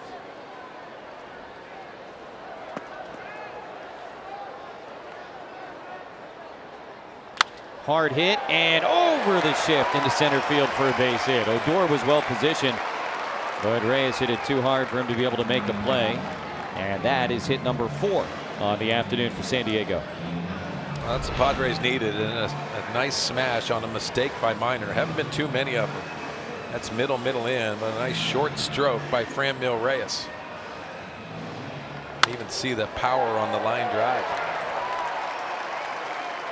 So Minor gives up a 1-out single here in the bottom of the 7th inning, and that'll be his afternoon. He's going to go 6 1/3 today. Very effective for the Texas left-hander.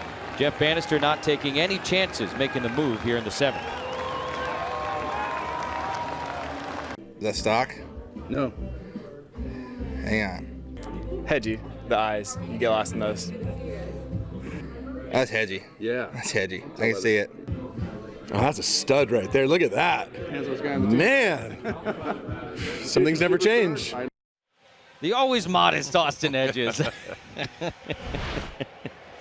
Did Robert Stock say you get lost in the eyes? Did I hear that correctly? Well, how can you not? He's swooning.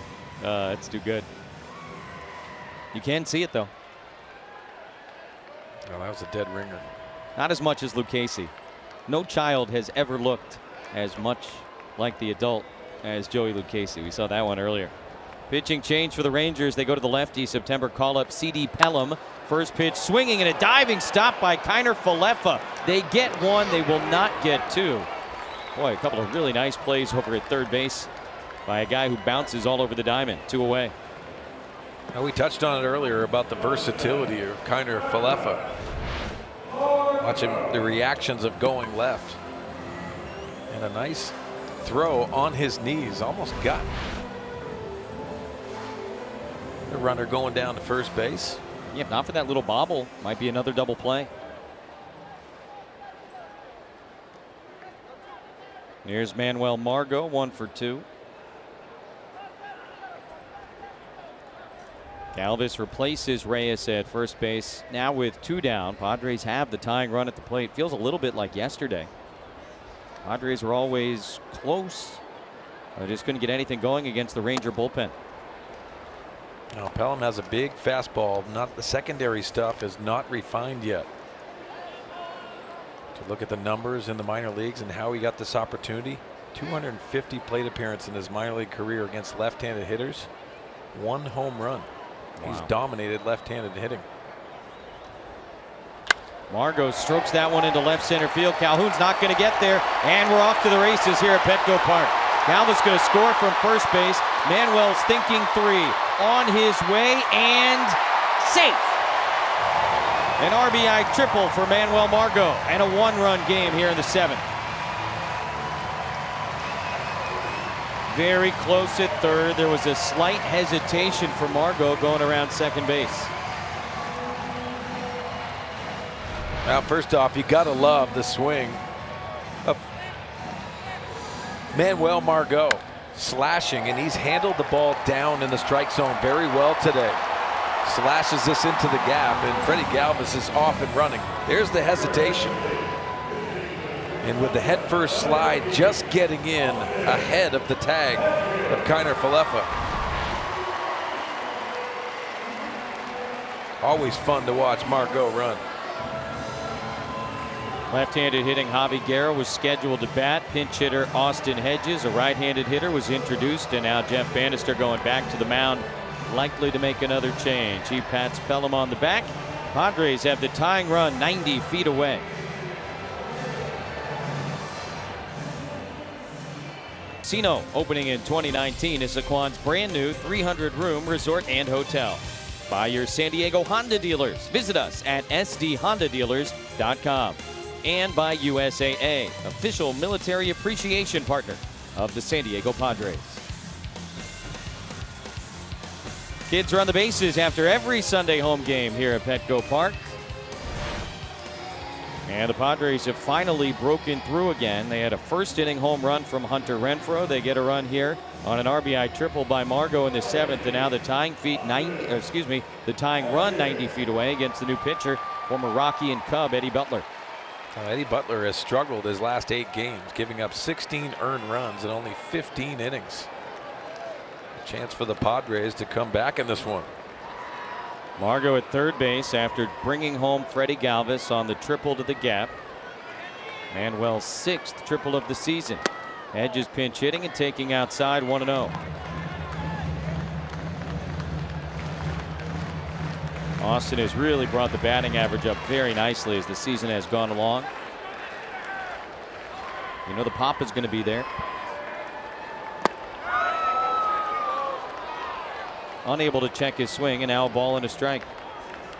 Hedges got the start behind the dish yesterday, 2 for 4 with a couple of singles. He has hit safely in 10 of his last 11 games.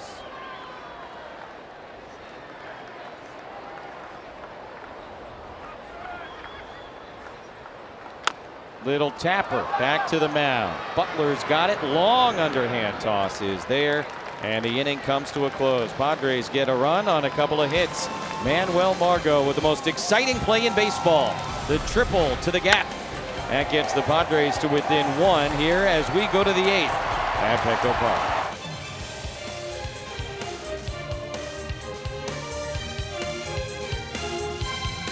It's stink on ice, and they have Jacob deGrom, probably the best pitcher, clearly one of the best pitchers in all of baseball, dealing again today, strikes out 12, and the Mets still find a way to lose. Right. I mean, this is probably one of his worst starts. He gives up 3 runs early, gives up nothing else the rest of the way, goes 7 innings.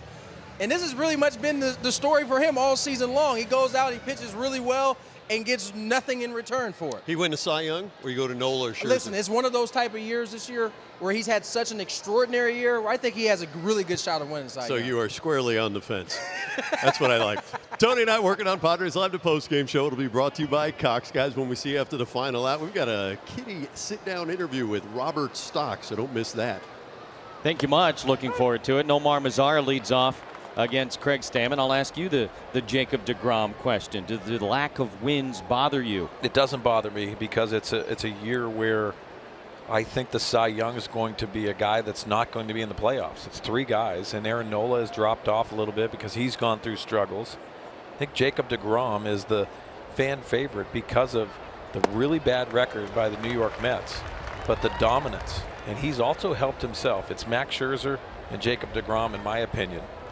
And I think it's kind of one of those scenarios that you think of Max Scherzer, it's almost like a Mike Trout. You expect him to be where he's supposed to be because he's won back-to-back Cy Youngs.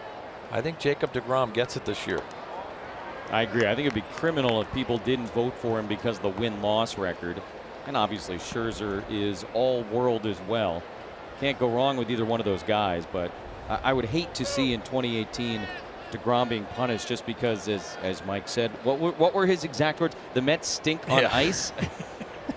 Well, I'll tell you this, if they're going to split some votes, I wouldn't be surprised if it was co-Cy Youngs, and that has happened. But it's rare, and I think that's one of those scenarios that both of them have been dominant on teams that have really struggled this year. I thought there were no ties in baseball. Good little piece of trivia from Mark Sweeney. Nice job by Stammen taking care of Nomar Mazara. He strikes out the first guy that he sees.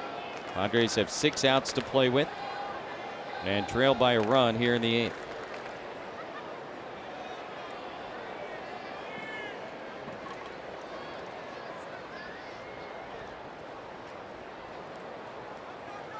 Joey Gallo doubled his last time and then was out trying to advance to third base on a ground ball. Padres turned your routine 3-5-6-5-3 double play on that play.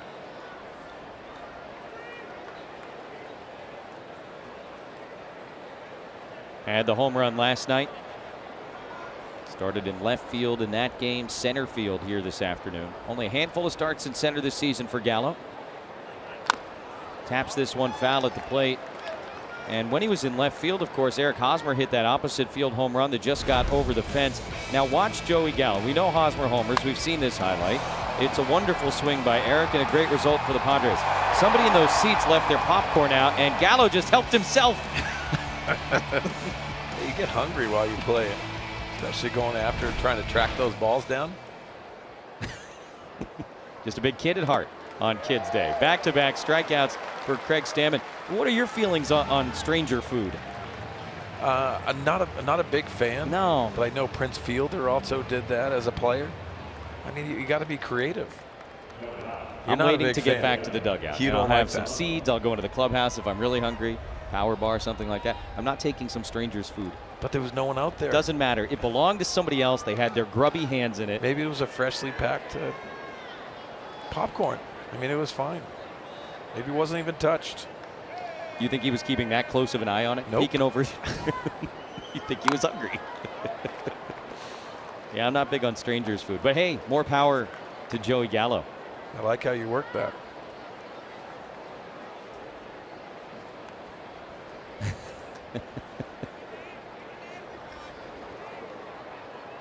Those are cool seats down the left field line. I got that 5-foot fence out there. Just get the opportunity to reach right out. Here's Kiner Falefa with 2 outs. And behind in the count, 0-2. Beware of your popcorn. Oh, he's in center field today, so it's okay. Cool seats. Stammen struck out Mazara, struck out Gallo. Now he's in front of Kiner Falefa. No balls and 2 strikes. Here's the 0-2, and he reaches out, pokes it to shallow right. Franmil is there. He makes the play, and a quick 1-2-3-8 for Craig Stammen. Bottom of the 8th inning. And a look at tomorrow's Verizon projected starter. Brian Mitchell will be on the mound for the first game of a 3-game set against the San Francisco Giants. Mitchell 1-3 on the year. He'll take on a left-hander, Andrew Suarez, and I think we saw a couple of steps forward for Brian Mitchell in his last 2 starts. We have. The two-seam fastball has been much improved. Obviously, he's limiting the walks. That's a priority, but another opportunity for Brian Mitchell. Corey Spangenberg came in as part of that double switch in the top of the inning to play second base, so he'll lead off here. Eddie Butler came in to get the final out in the 7th. He stays in to face Spangenberg, Mejia, and Myers to follow.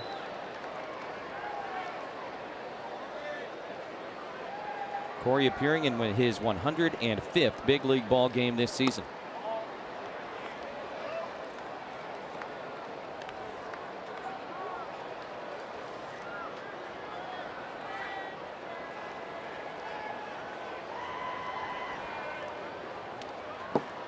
Ahead in the count now, 2 balls and a strike. Kids Day on Fox Sports San Diego. How about little Corey Spangenberg? Wow. He's got low hands too. Maybe they told him. That's the stance, right? That's like the baseball pose, yeah. He's got the T-bat. Hard hit and fouled at first base. This is Corey's first appearance of this series.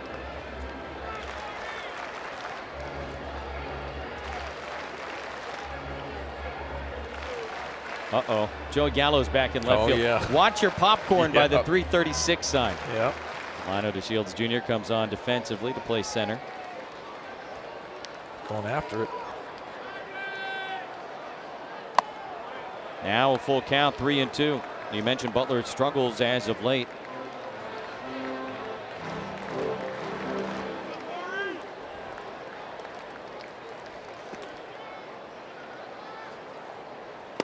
And outside, ball 4, a leadoff walk. Tying run is aboard in the 8th.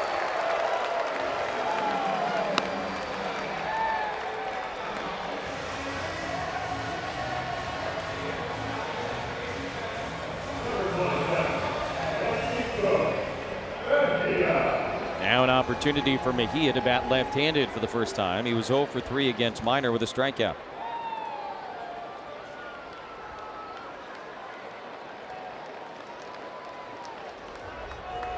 Spangenberg has stolen 6 bases this year, been caught once. Yeah, this is a scenario. If you're Corey Spangenberg at first base, you want that attention for Eddie Butler. Even a fake break. Why I say that is because you get his attention. That's when it becomes a mistake. It could be a 1-run lead for the Padres quickly.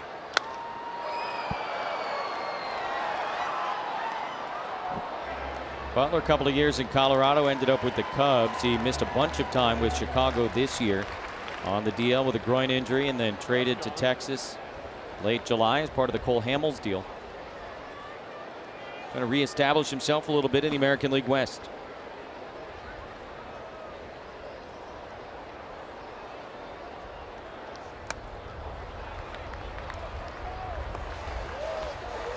Butler has now thrown 11 pitches since entering the ballgame. 6 of them have missed. Yeah, command has been an issue throughout his career. It's obviously the talent level has not matched when you start thinking about the mistakes he has made. I think that might have something to do with him starting his career in Colorado.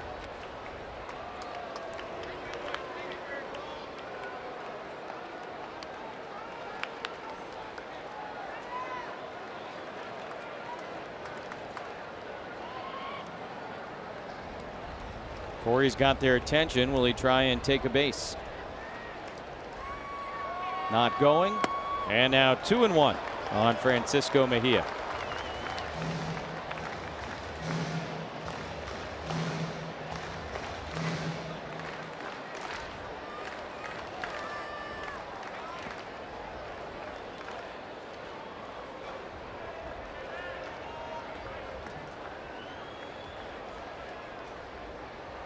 Mejia with a couple of home runs in Cincinnati. Takes low, and now in the driver's seat, 3 balls and a strike as Butler continues to miss. Now, to me, this is a situation where Mejia wants to be aggressive, but a specific pitch, really in that small box in the hitting zone, his happy place.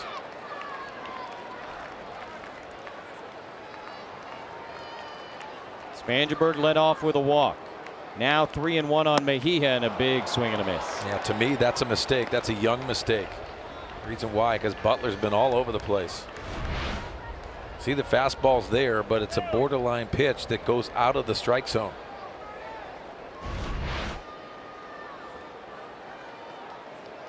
Now Andy Green's got to decide if he wants to risk putting Spangenberg on the move.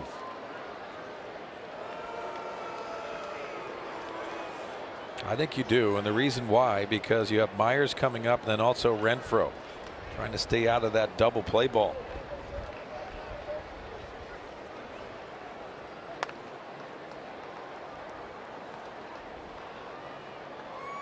Spangenberg goes, pretty good jump, pitches inside, ball 4. It gets away, and now Spangenberg's on his way to third.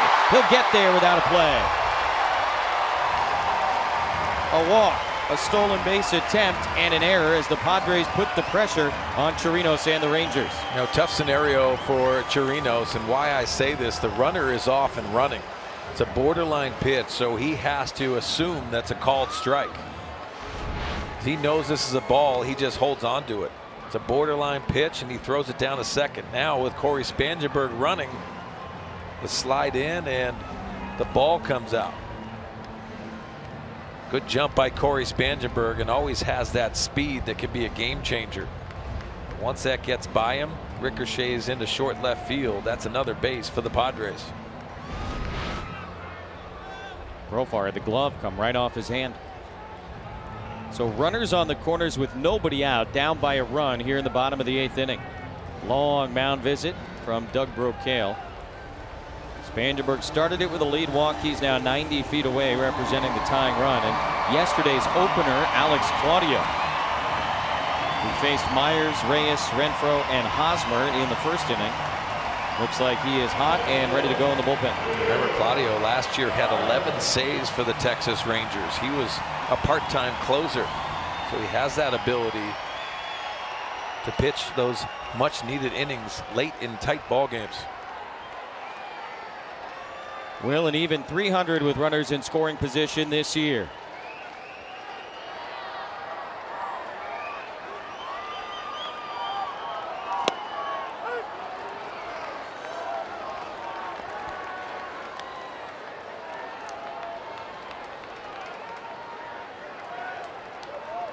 Will in his career against Butler, 3 out of 9 with a double.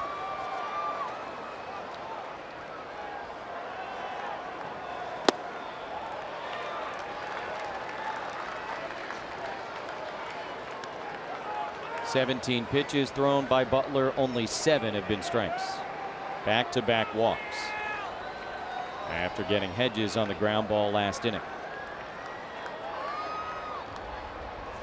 Myers takes low, 2 balls and a strike.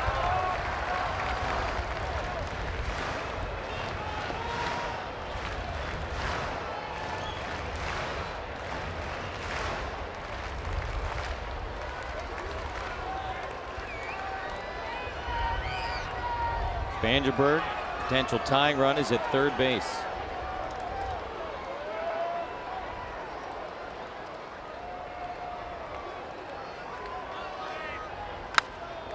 Two and two on Will Myers.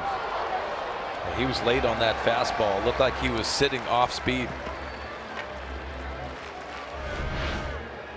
You see the mistake by Butler. The command has been all over the place. Trying to throw that in, and it leaks over the middle of the plate.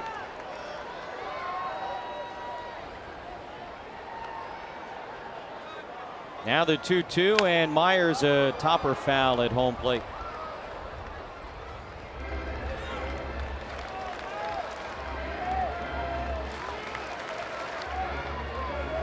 Butler is battling himself as much as anything else, but also this guy.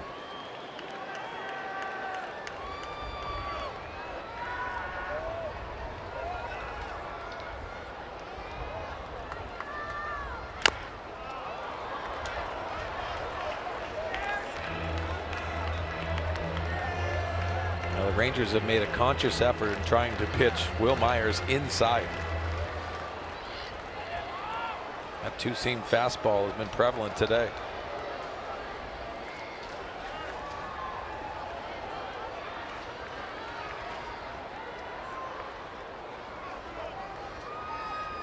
Seventh pitch of the at-bat is a changeup, and he hammers it down the left field line, but just foul.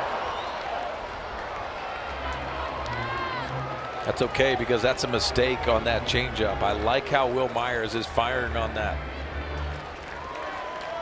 Got 2 strikes, but it was probably going to be a ball inside, but too close to take.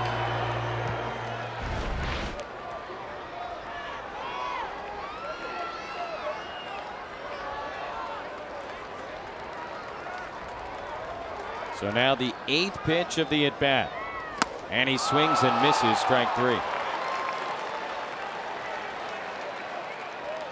First out in the 8th inning.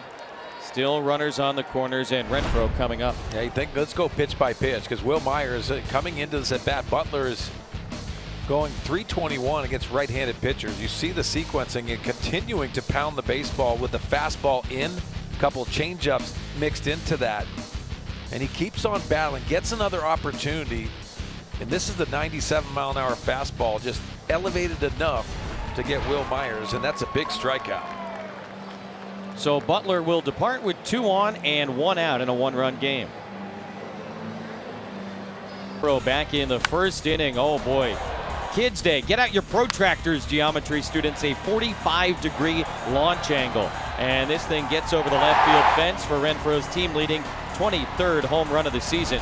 That put the Padres in front 1-0. Rangers would go on top 3-1. Padres have tightened it up, and now a very large moment in this game. Bottom of the 8th inning with Renfroe coming up again. Alex Claudio was the opener yesterday for the Rangers. In 1 inning of work, he allowed 1 hit. It was a double to Will Myers. He faced Renfroe and struck him out.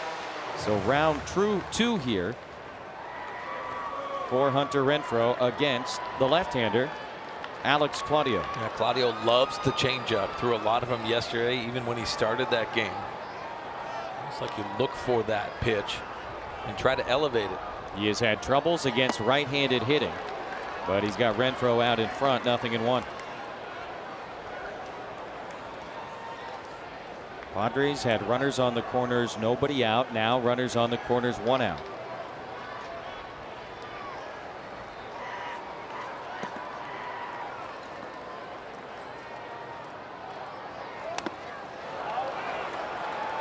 Back-to-back changeups and 0-2. Took a bite out of Chirinos. When he fouls this off, it actually picks up speed and gets that right shoulder of Chirinos.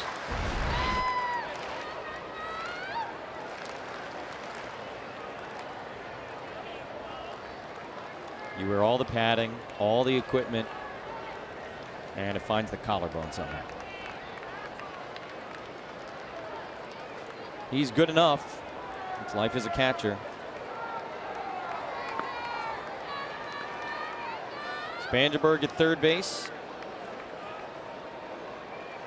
Represents the potential tying run here in the 8th.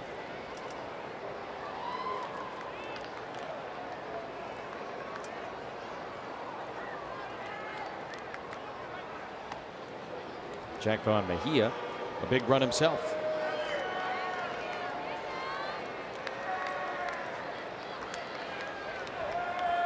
Since the home run, Renfroe has struck out and flown out. All of that was against the starter, Mike Minor.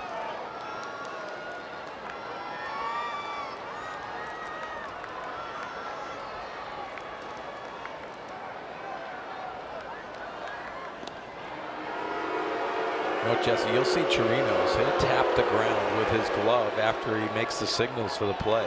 What he's trying to do is get his third baseman to understand it's probably going to be an off-speed pitch. It's the awareness. See if he does it here. Here's the changeup away. Sets up way away, and they miss out there, 1-2. He's done it a couple times, and the reason why, the third baseman, you can't see the signs. So just that awareness and understanding that it's probably coming over to him if he gets out front of that baseball. Rainer Falefa appreciates that.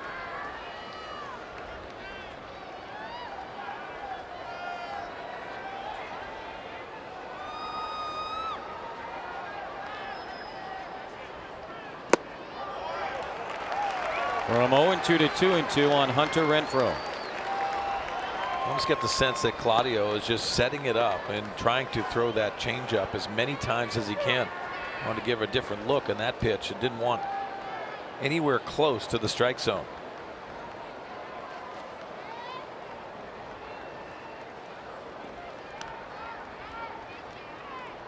Now the 2-2. Renfroe reaches for it, backhanded by Profar. That's one. The turn in time and another double play.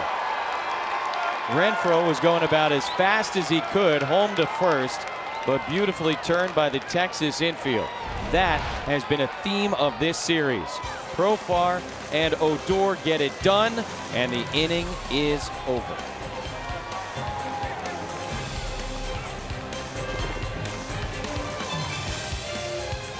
Not cash in, and now the big right-hander Trey Wingender comes out of the bullpen to try and keep it a one-run game in the top of the ninth. And we'll revisit our keys to the game, brought to you by your San Diego Honda dealers. Well, on the Kids Day, we wanted to incorporate that in our keys to the game. Margot 2 for 3, had that triple and an RBI.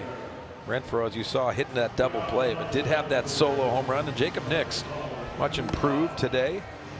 Thought as the start went on, he looked a little bit better, and then he landed those curveballs and changeups that we were looking forward to today.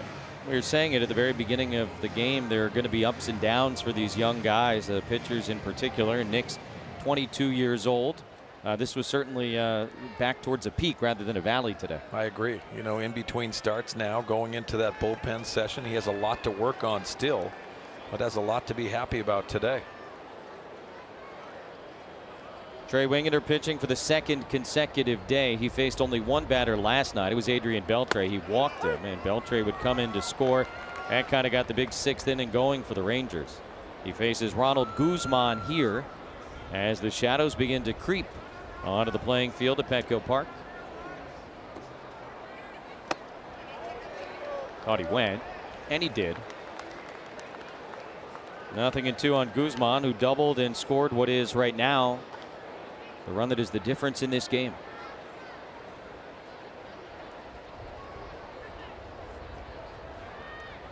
Chirinos and DeShields to follow for Texas here in the ninth.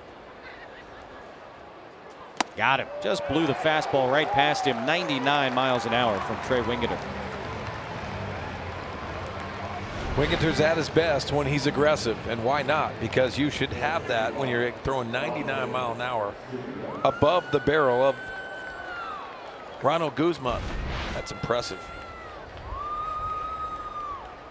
Seems like there's still an element of rawness to Wingender. I don't think that's unfair to say, but you can see there's a lot of stuff in his right arm. And I think that can work to his favor, Jesse. The wildness, you know, unconventionally, but when he's aggressive, you know, one of those appearances that really sticks out in my mind is up in Dodger Stadium. He had to fight through a tough situation and did. I think he grew up in that outing alone. OJT on the job training at the highest level. It's been the case for a lot of Padre players this year, pitchers and position players. Chirinos drove in that run in the sixth inning, the third of the day for the Rangers. Had a key hit in last night's game as well.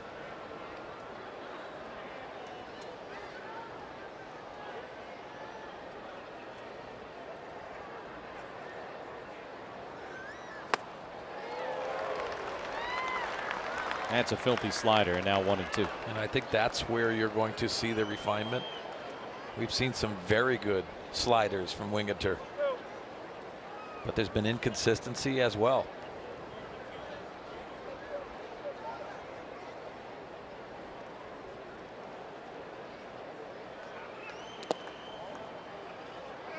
I think people got to realize too, when you possess a 99, even 100 miles an hour, you don't have to use that in the minor leagues too many times. So you can be aggressive and you can just go let it out.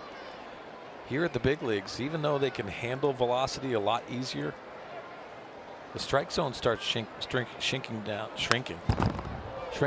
and that's very difficult. So the command comes into play along with that velocity.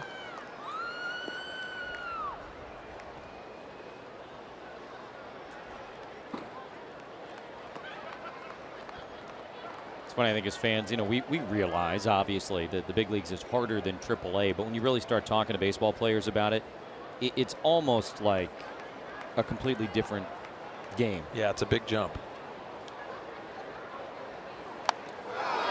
Guy gets hit by a ton of pitches. That sounded like it hit the knob of the bat. They're calling it a foul ball. Why? Wingender wisely just takes it himself. I mean, that ball went right into play. It hit the knob of the bat. It was in fair territory. And now Andy Green coming out to chat with Ryan Blackney, the home plate umpire who made that call. It even had a sound like it hit off the barrel of the bat. Well, the slow-mo you can see, and does have that left hand and that finger. I mean, it clearly hit the bat. You could hear that. And then it rolled into fair territory. And Wingender very heads up, able to make the play.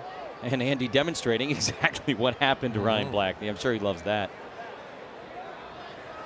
It hit the knob. You can read Andy's lips, and it did. You would love the crew chief here, Fielding Culberth, coming down from third base to try and help his guy out. It's not a reviewable play replay-wise, but they can get together and discuss it. Culberth just now arriving, and it might be as much to try and get Andy Green out of there as much as anything else. And they're going to talk about it. And this is probably going to be good for the Padres. I like this. Yeah. And Fielding Culberth comes over, has that conversation with Ryan Blackney, and then this has to get together because it had a sound and you could see what was happening. Now hatless Jeff Bannister coming out to talk to his guy to ask exactly what happened. I would imagine one of the other three guys had a better look at the whole play than the plate umpire did. Ball obviously hit the knob of the bat. It was a fair ball, and Wingender, again, very wisely finished the play. He didn't take any chances. He picked it up, went right to first base. And if they can get this thing right, it'll be out number 2 here in the 9th. One of these managers will be very unhappy when this conversation ends.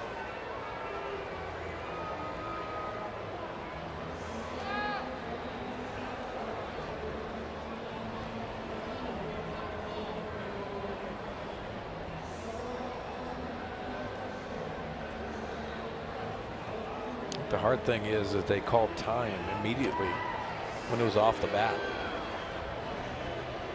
It's a fair ball is what Andy's saying. And he's right.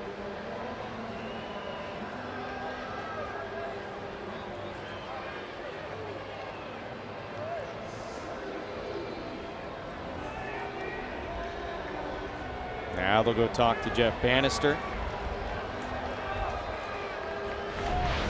Another look at it.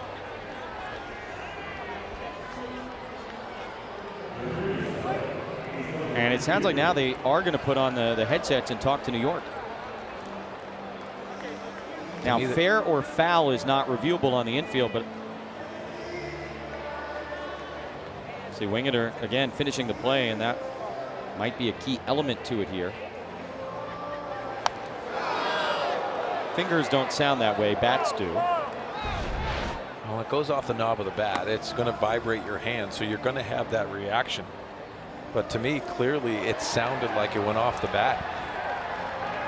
Showing it on the big screen here. We're getting some reaction from the fans as well.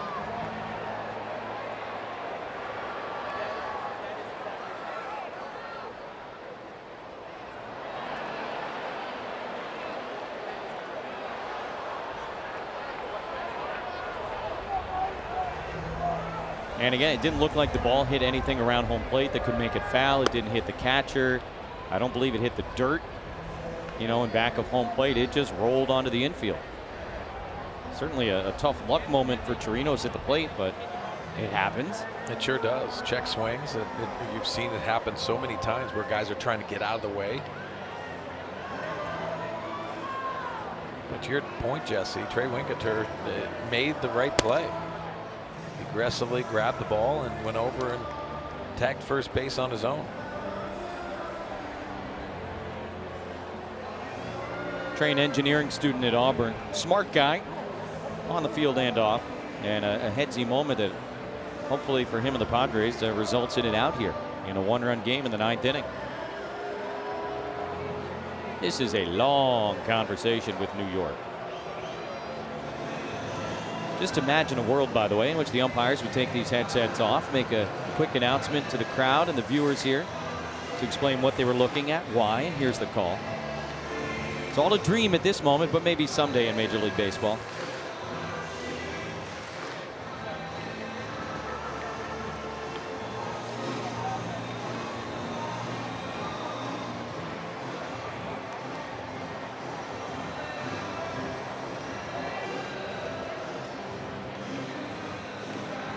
Andy Green came out initially to talk with the plate umpire who made the call, taking the headsets off here. Uh-oh. Anytime they want to talk. That's not going to go over well. So Andy's going to get some version of an explanation here, and he's obviously not happy about it.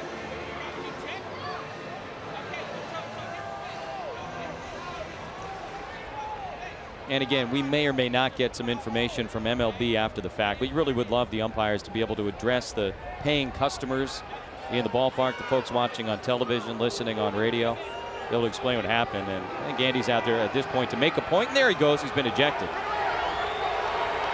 And he's going to get his money's worth with the crew chief fielding Culbreth. It was a fair ball. It was an out. And in a 1-run game, Andy is fighting for every single out he can get.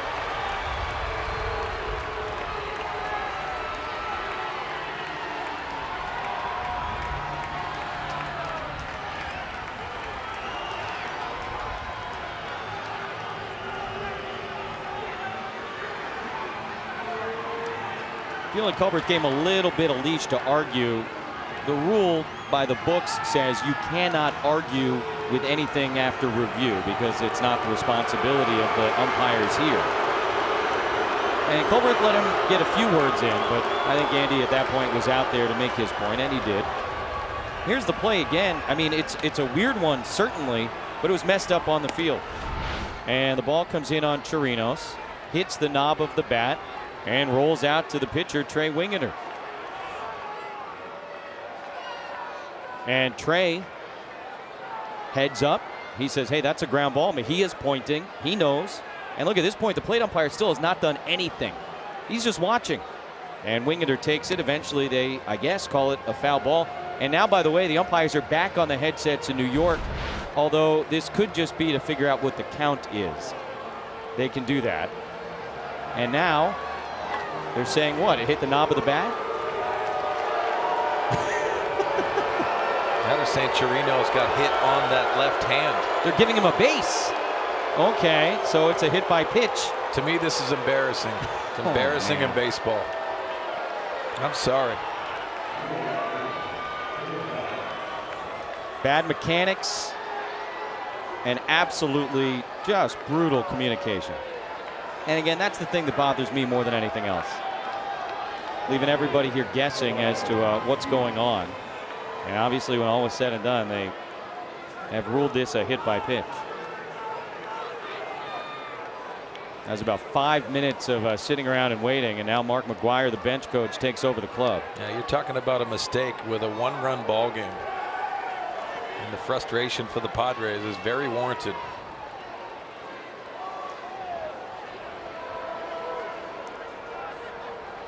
Looked like a ball in play to me. We'll see what they say after the fact. Anyway, now Delino DeShields Jr. after a long layoff for Trey Wingeter. Again, that review took just on headsets almost 5 minutes. That doesn't count all the conversations before and after. Yeah, and he didn't even get to throw any pitches. DeShields entered to play center field in the bottom of the last inning. This is his first at bat of the day. Started each of the first 2 games of this series in center field, and Wingeter falls behind 2-0.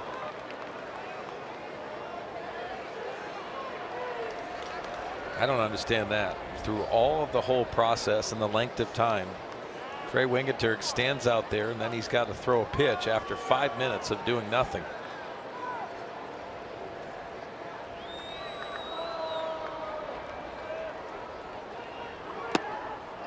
And not surprisingly, having a little bit of trouble with his command after all the layoff there.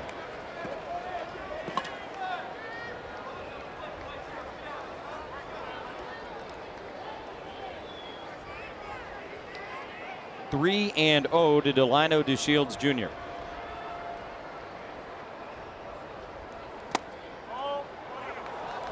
And a borderline pitch does not go his way. 2 men aboard with only 1 out in the top of the 9th. This copyrighted telecast is presented by the authority of the San Diego Padres. It may not be reproduced or retransmitted in any forms. The accounts and descriptions of this game may not be disseminated without the express written consent of the San Diego Padres. So 2 on and 1 away. Pinch hitter Chin Soo Choo will be coming up. Also started the first 2 games of this series. 1 for 4 with an RBI single last night. 1 for 8 in the 2 games. And a .270 hitter on the season with 21 home runs.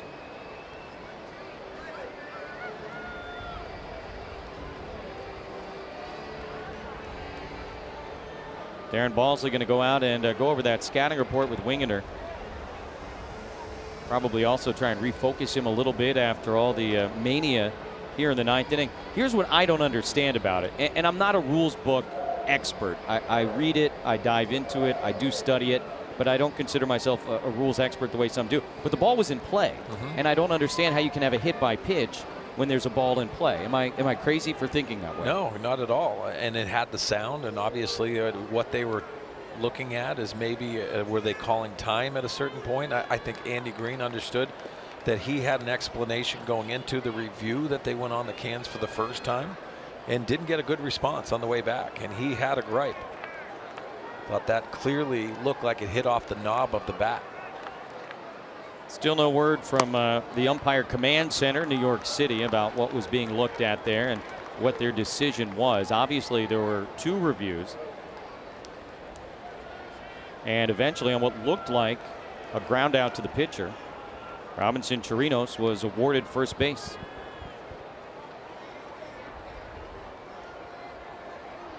One 0-2, and he just blows the fastball right by him.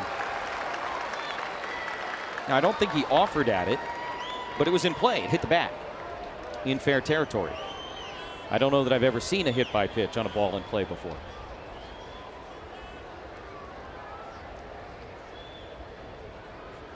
So Wingeter's got to try and bear down here, work through the situation.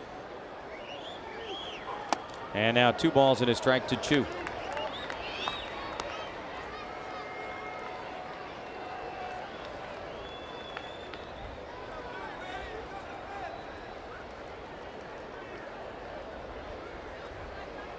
You saw the good on-base percentage.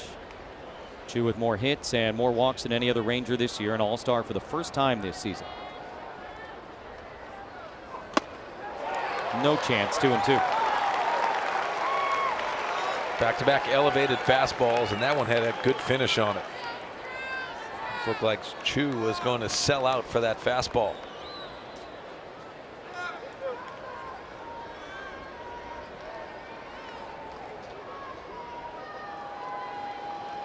Chirinos at second base. DeShields at first with 1 away.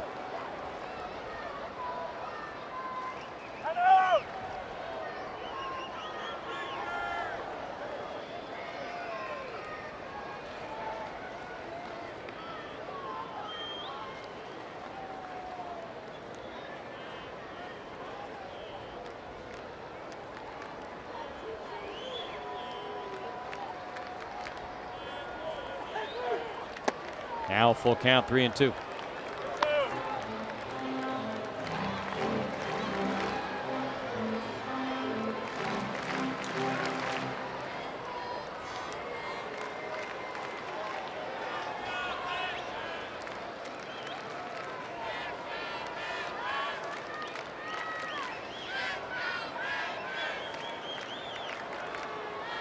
Payoff pitch to Choo is high, ball 4. Second straight walk after the layoff for Wingeter, and now the Rangers have the bases loaded, 1 out, and the top of the order coming up. That'll be all for Trey as Mark McGuire comes out to make a pitching change here in the top of the 9th inning. It has been weird, wild, and wacky, and it's not done yet. Rangers with a 3-2 lead in the top of the 9th inning. Bases loaded, 1 out, and a pitching change here at Petco Park. The least with a hit by pitch, and then about a, I don't know, 5, 6, 6.5 minute layoff The umpires try to figure that situation out, and Hill will depart with the bases loaded and 1 out in a 1-run game in the 9th inning. Kirby Yates going to try and do a little magic act here and keep this a 3-2 game. So here's what happened. There was 1 out. Robinson Chirinos at the plate. And Trey Wingeder comes up and in, and it sure looked and sounded like a ground ball off the knob of the bat. Wingeder went over, touched first base. They initially they ruled nothing. And then they said foul ball. And then after an ejection and multiple reviews, they decided it was a hit by pitch. Well, Jesse, if you look at that slow-mo as Andy Green is having it out with Fielding Colbreth, the crew chief, that left hand, that pinky finger is over the knob of the bat. So if it hit anything, it just grazed the bottom part of his hand. I didn't think so, but that's what they had to see on the replay. Sure sounded like it squarely hit wood. But you're right, I guess there could have been some flesh there. The interesting thing is they said they had enough evidence on replay to say it definitely hit him, which is odd. Looked like a ground ball to me. Either way, now it's Kirby time, and Yates missing with a fastball, 1-0. Odor, the leadoff hitter, is 1 for 4 today, as Kirby comes in to pitch for the first time in this series.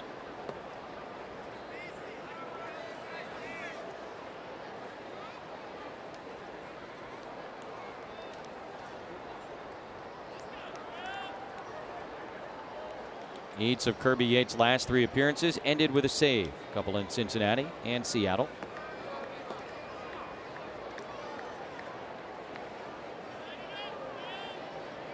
Yeah, Kirby wants to have a conversation. This is the part where Mejia has not worked with Kirby Yates too many times.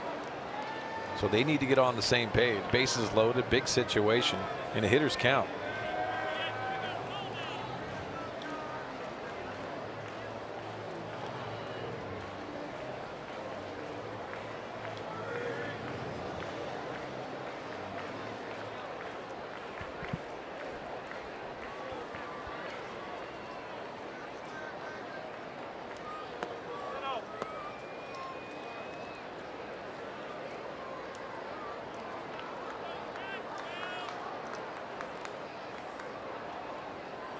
The 1-0 to Odor is fouled straight back. So 1-1 on the Rangers' second baseman.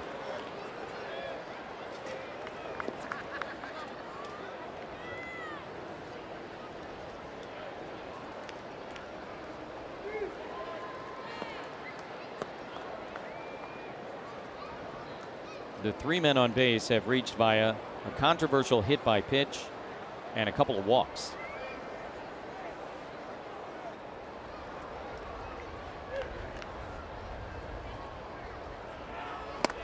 Out in front of the splitter, and now 1-2 on Odor. Yeah, the previous pitch, the fastball in, set up that split finger. Yeah. You can set it up with the fastball in, and then he throws that split. Perfect location, and the swing and miss.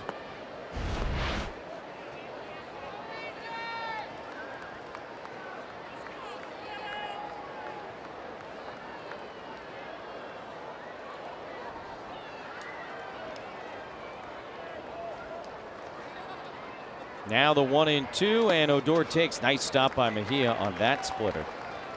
Probably didn't catch a lot of guys in the minors that have the action on the split finger fastball that Kirby Yates does. It's such a good job. He pulls this one. You see him sliding and also with the glove work.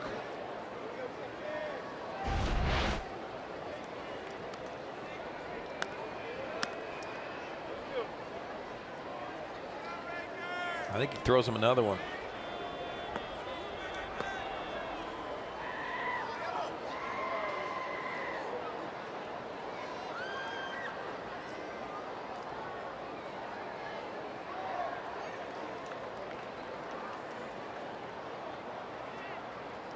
On 2-2 he does, and he strikes him out. Perfect to get Odor, and finally the middle out here in the top of the 9th. A lot of strikeouts in the Ranger lineup, but none other than this one. That's a beautiful pitch by Kirby Yates. Set him up early in the at bat with the fastball. It's in the mind. He goes to that #1 pitch for Kirby with a split finger for the big punch out. And now this guy, Jurickson Profar, has been that guy all series long. Another big game today, the homer in the 3rd and the hustle double in the 5th. He's 2 for 3. Fouls the first one off, 0-1.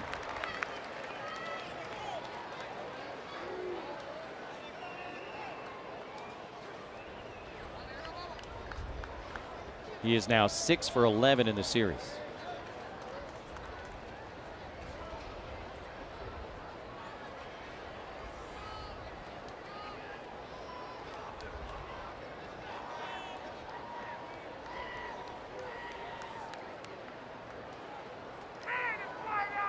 The 0-1 to Profar is fouled straight back.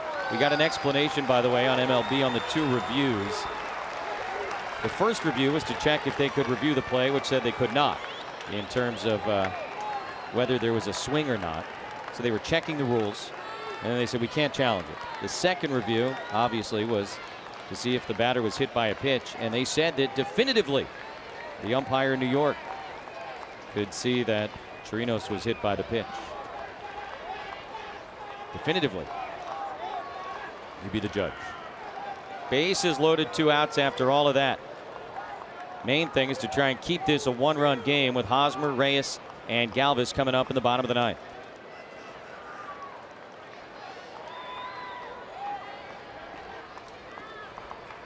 Here's the 0-2 to Profar, and he fouls it away.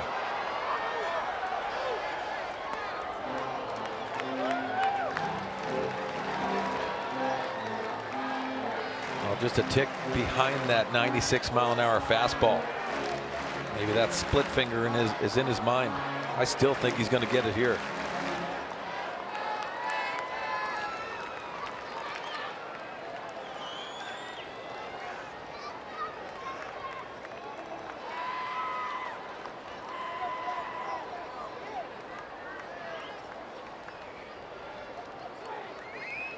Fastball fisted and caught at third base by Will Myers. The Rangers leave the bases loaded as Kirby Yates comes out of the bullpen, and Eric Hosmer is coming up.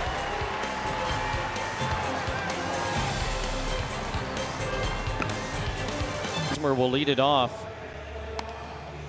in a very tense 9th inning. Fireworks in the top half. Andy Green ejected after a hit by pitch call on what looked like a ground ball to the pitcher off the bat of Robinson Chirinos. Kirby Yates able to come out of the bullpen with the bases loaded and 1 out and get Odor and Profar to keep it a 1-run game. Jeffrey Springs now, the lefty, will come out to try and close it off. Jose Leclerc probably not available after his usage as of late. So there'll be Springs, who's been used as an opener this year and who pitched a couple of really good innings on Friday night to try and get these final 3 outs for Jeff Bannister. Yeah, Jeffrey Springs against left-handed hitters. That's what Eric Hosmer is. 8 for 25, a 320 average. And a nice job against right-handers, 186 average. Call those reverse splits.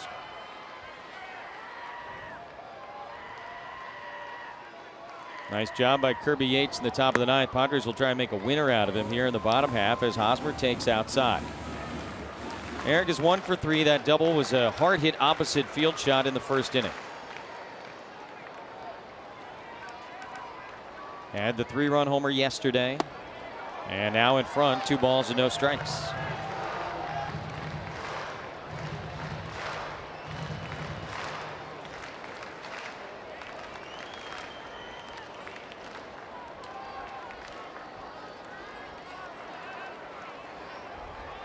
Hosmer did not face Springs when he worked 2 innings the other day. He allowed only 1 hit in the Friday night appearance. It was a single by Manuel Margot, and he got the 4th of the 4 double play balls the Padres grounded into that night.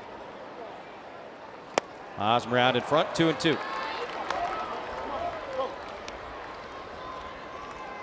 Seems like every guy the Rangers have rolled out there is a really good changeup today. Yeah, secondary stuff has really been prevalent this whole series.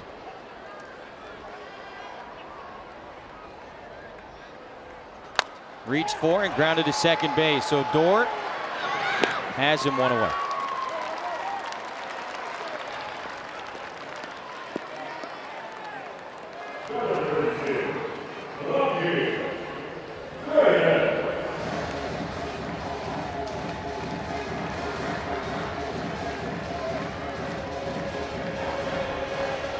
Franmil Reyes, certainly a guy that can tie a one-run game with one swing.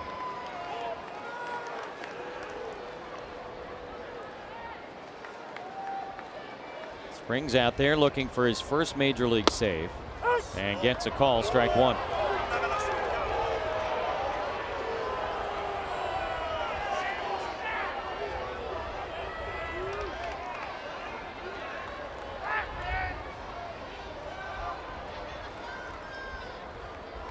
Reyes breaks his bat, floats that one to shallow right field. It'll get down for a base hit. Padres will bring the winning run to the plate.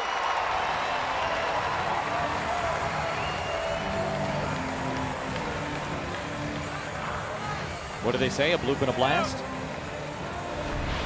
Oh, you got to love this. This is the changeup, and it's off the plate, extending just a little bit, and Franmil Reyes dumps this into right field for a nice knock. Travis Jankowski takes over for Franmil at first base, but that's a big start. Reyes did his part, and now the guy who's probably the fastest Padre, representing the tying run, leads off of first base.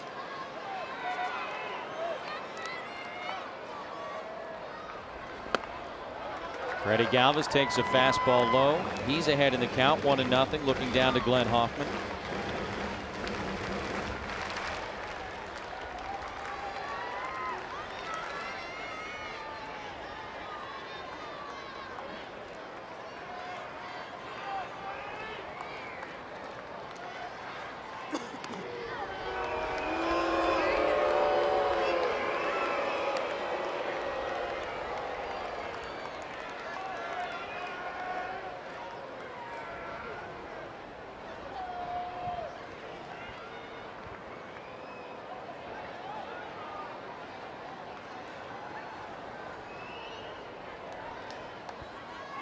Galvis hard hit, but they had him played really well. Gallo on the run, can't get there. It's up to the wall. Jankowski's going to score. This game's going to be tied. 3-3. RBI double Freddy Galvis, and now the winning run is in scoring position. How clutch was that? Freddie G. Got to go back to Franmil Reyes, how he set that up, dumping that single into right field, setting it up for Freddy Galvis, who drills this ball over the left fielder Joey Gallo's glove. Easily scoring is Travis Jankowski, picking him up and putting it down in the celebration of Freddy Galvis at second base.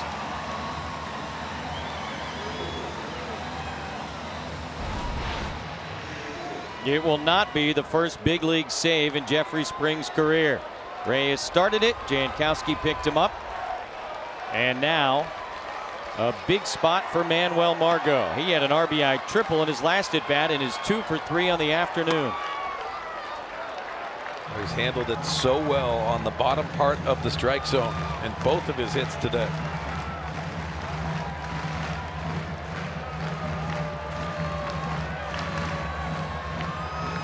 Doug Brocail goes out to have a conversation with Springs.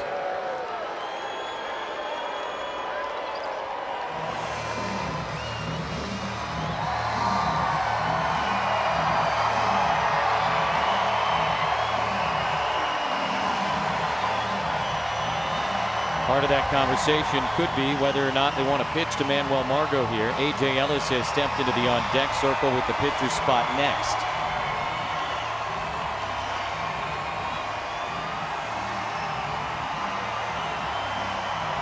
After that Freddy Galvis double, the energy has picked up in the building.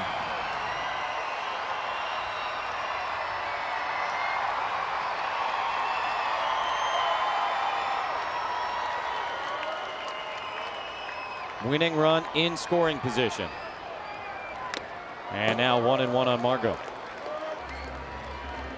Boy, that ball hit by Galvis, they really did have him played well. Gallo was towards the left center field gap, and he just wasn't able to get there. So Freddie comes through in a big way.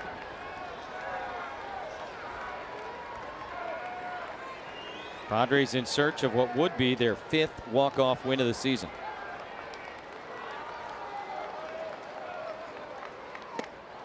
Out in front, another good changeup, and now 1-2.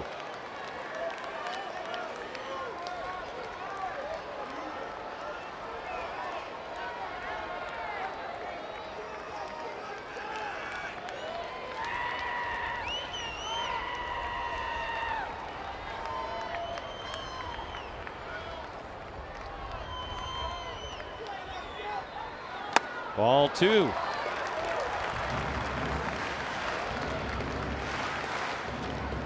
With that winning run on second base, outfielders are playing way in. Having that ability to try to throw that runner out at second base. That's to the benefit of Margot.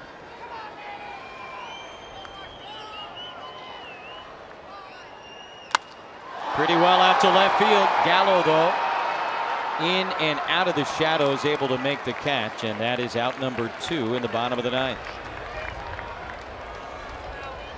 So Freddy Galvis still at second base. And on Kids Day, the 37-year-old A.J. Ellis is going to step into the box with an opportunity to win the game against Jeffrey Springs.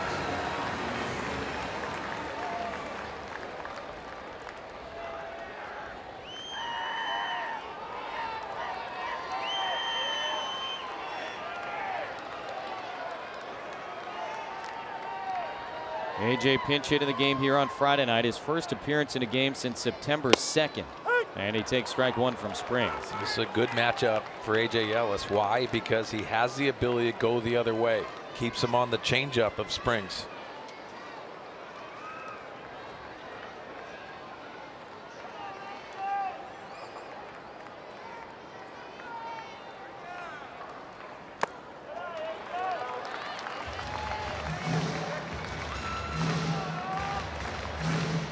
Springs has Corey Spangenberg on deck if they want to mess around with a base open. But again, left-handed hitters have had more success against him this year than right-handed hitters.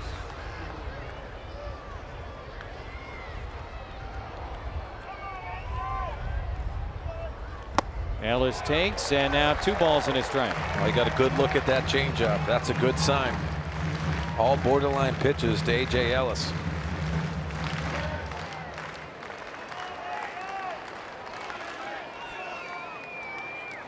Franmil Reyes had the bloop. His run came in to score and tie the game. Now trying to walk it off in the bottom of the 9th.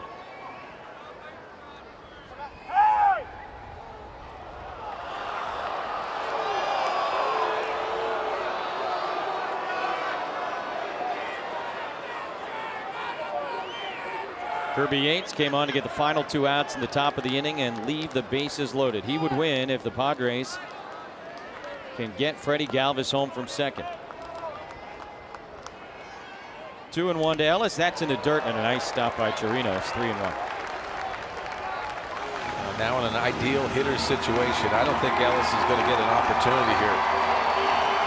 Even with those reverse splits we talked about, you want to go left on left in this scenario. AJ still looking for that mistake.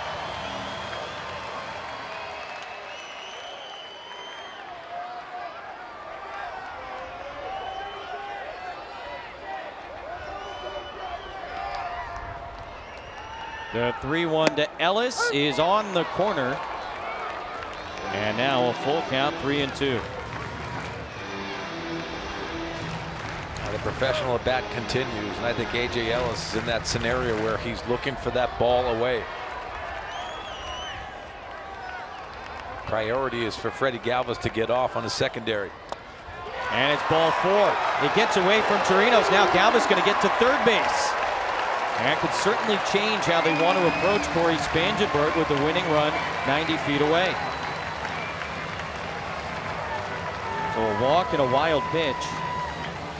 And now on something in the dirt, the Padres could win it. Oh, again, a changeup, 3-2 changeup. Nice plate appearance by AJ Ellis and the awareness of Freddy Galvis. Sees that ball ricochet off Chirinos and easily scampering in to third base. Chirinos trying to backhand that one, and with all of these changeups in the dirt, again, you got to think a little bit differently now with that winning run at third base. Here is Spangenberg, and Corey tied up trying to check his swing, and he did. 1-0.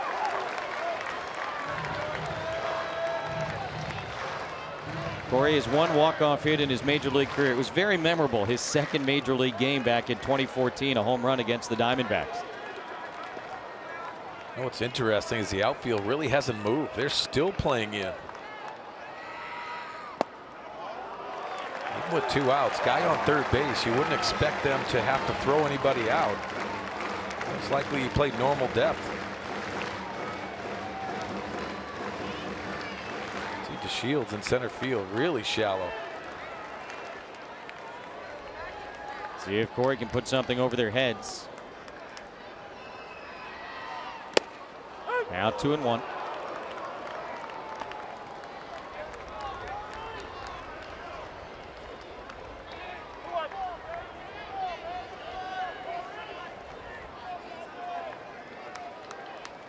Corey came into this game last inning.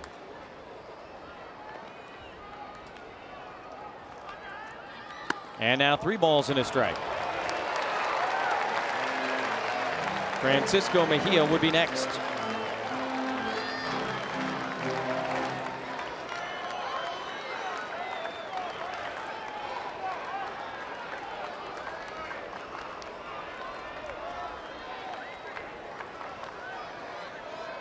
'25th pitch of the inning coming from Jeffrey Springs.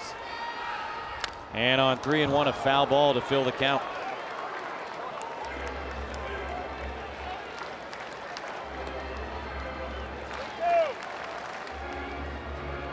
Well, with the 3-2 pitch, A.J. Ellis will be off with a delivery. Puts pressure on the middle infielders, especially with Corey Spangenberg's speed.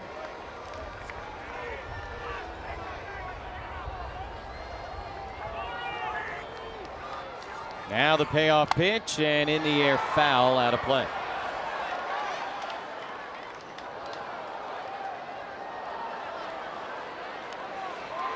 All of the drama here in the 9th inning this afternoon.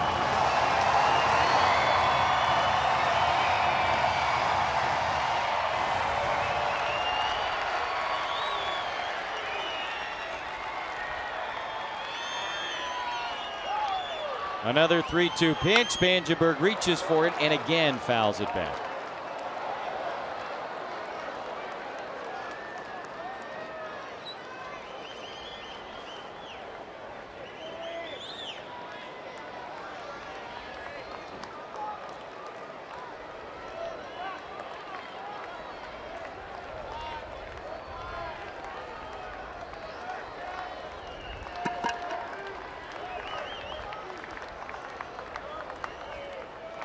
Eighth pitch of the at-bat on the way, and Spangenberg fouls this one back.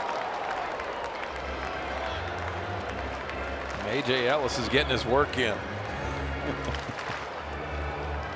He won't have to do his running tomorrow afternoon before the game.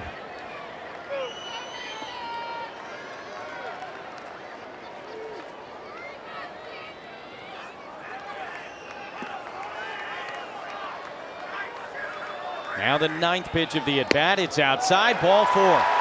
Back-to-back walks issued by Jeffrey Springs.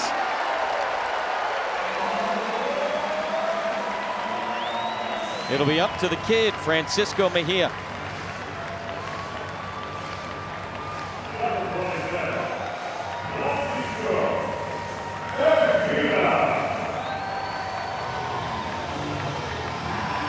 Springs and Mejia faced off on Friday night, and Francisco grounded into a double play against him. Can't do that right here. Well, Mejia has shown that he really likes that first pitch. He's been very aggressive with every plate appearance in the big leagues. Bases loaded, 2 outs for Francisco Mejia. Nobody in the on-deck circle. Now Will Myers comes out there, but he cannot bat this inning.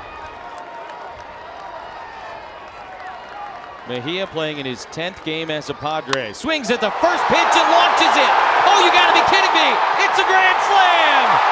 Francisco Mejia with his 3rd major league home run. A game winner. We said it was a dramatic 9th. Padres win it. A 5-run 9th inning. 7-3. Wow.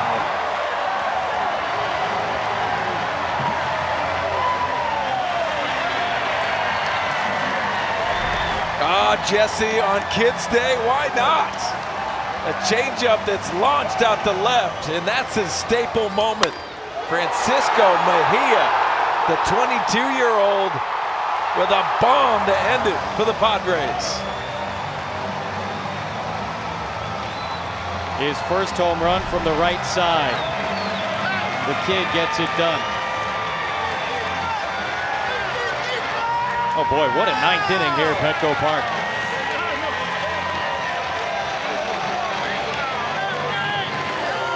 Fun afternoon of baseball here in San Diego as the Padres take the final game of this 3-game series against the Texas Rangers. So much to love about that ninth inning. Franmil Reyes dumping that meaningless single into right field, setting up Freddy Galvis to tie the ball game. And then back-to-back plate appearances by A.J. Ellis and Corey Spangenberg, setting up the dramatics for Francisco Mejia. He'll take a moment for himself, soak it all in. He's going to go talk to Bob. Boy, I mean, talk about not waiting around, getting a pitch and doing something with it. Now the changeup, and you saw a lot of them from Springs. He just stays back enough. Well, the aggressive swing, the bat speed from the right side and the left side, and a magical moment for the young Mejia.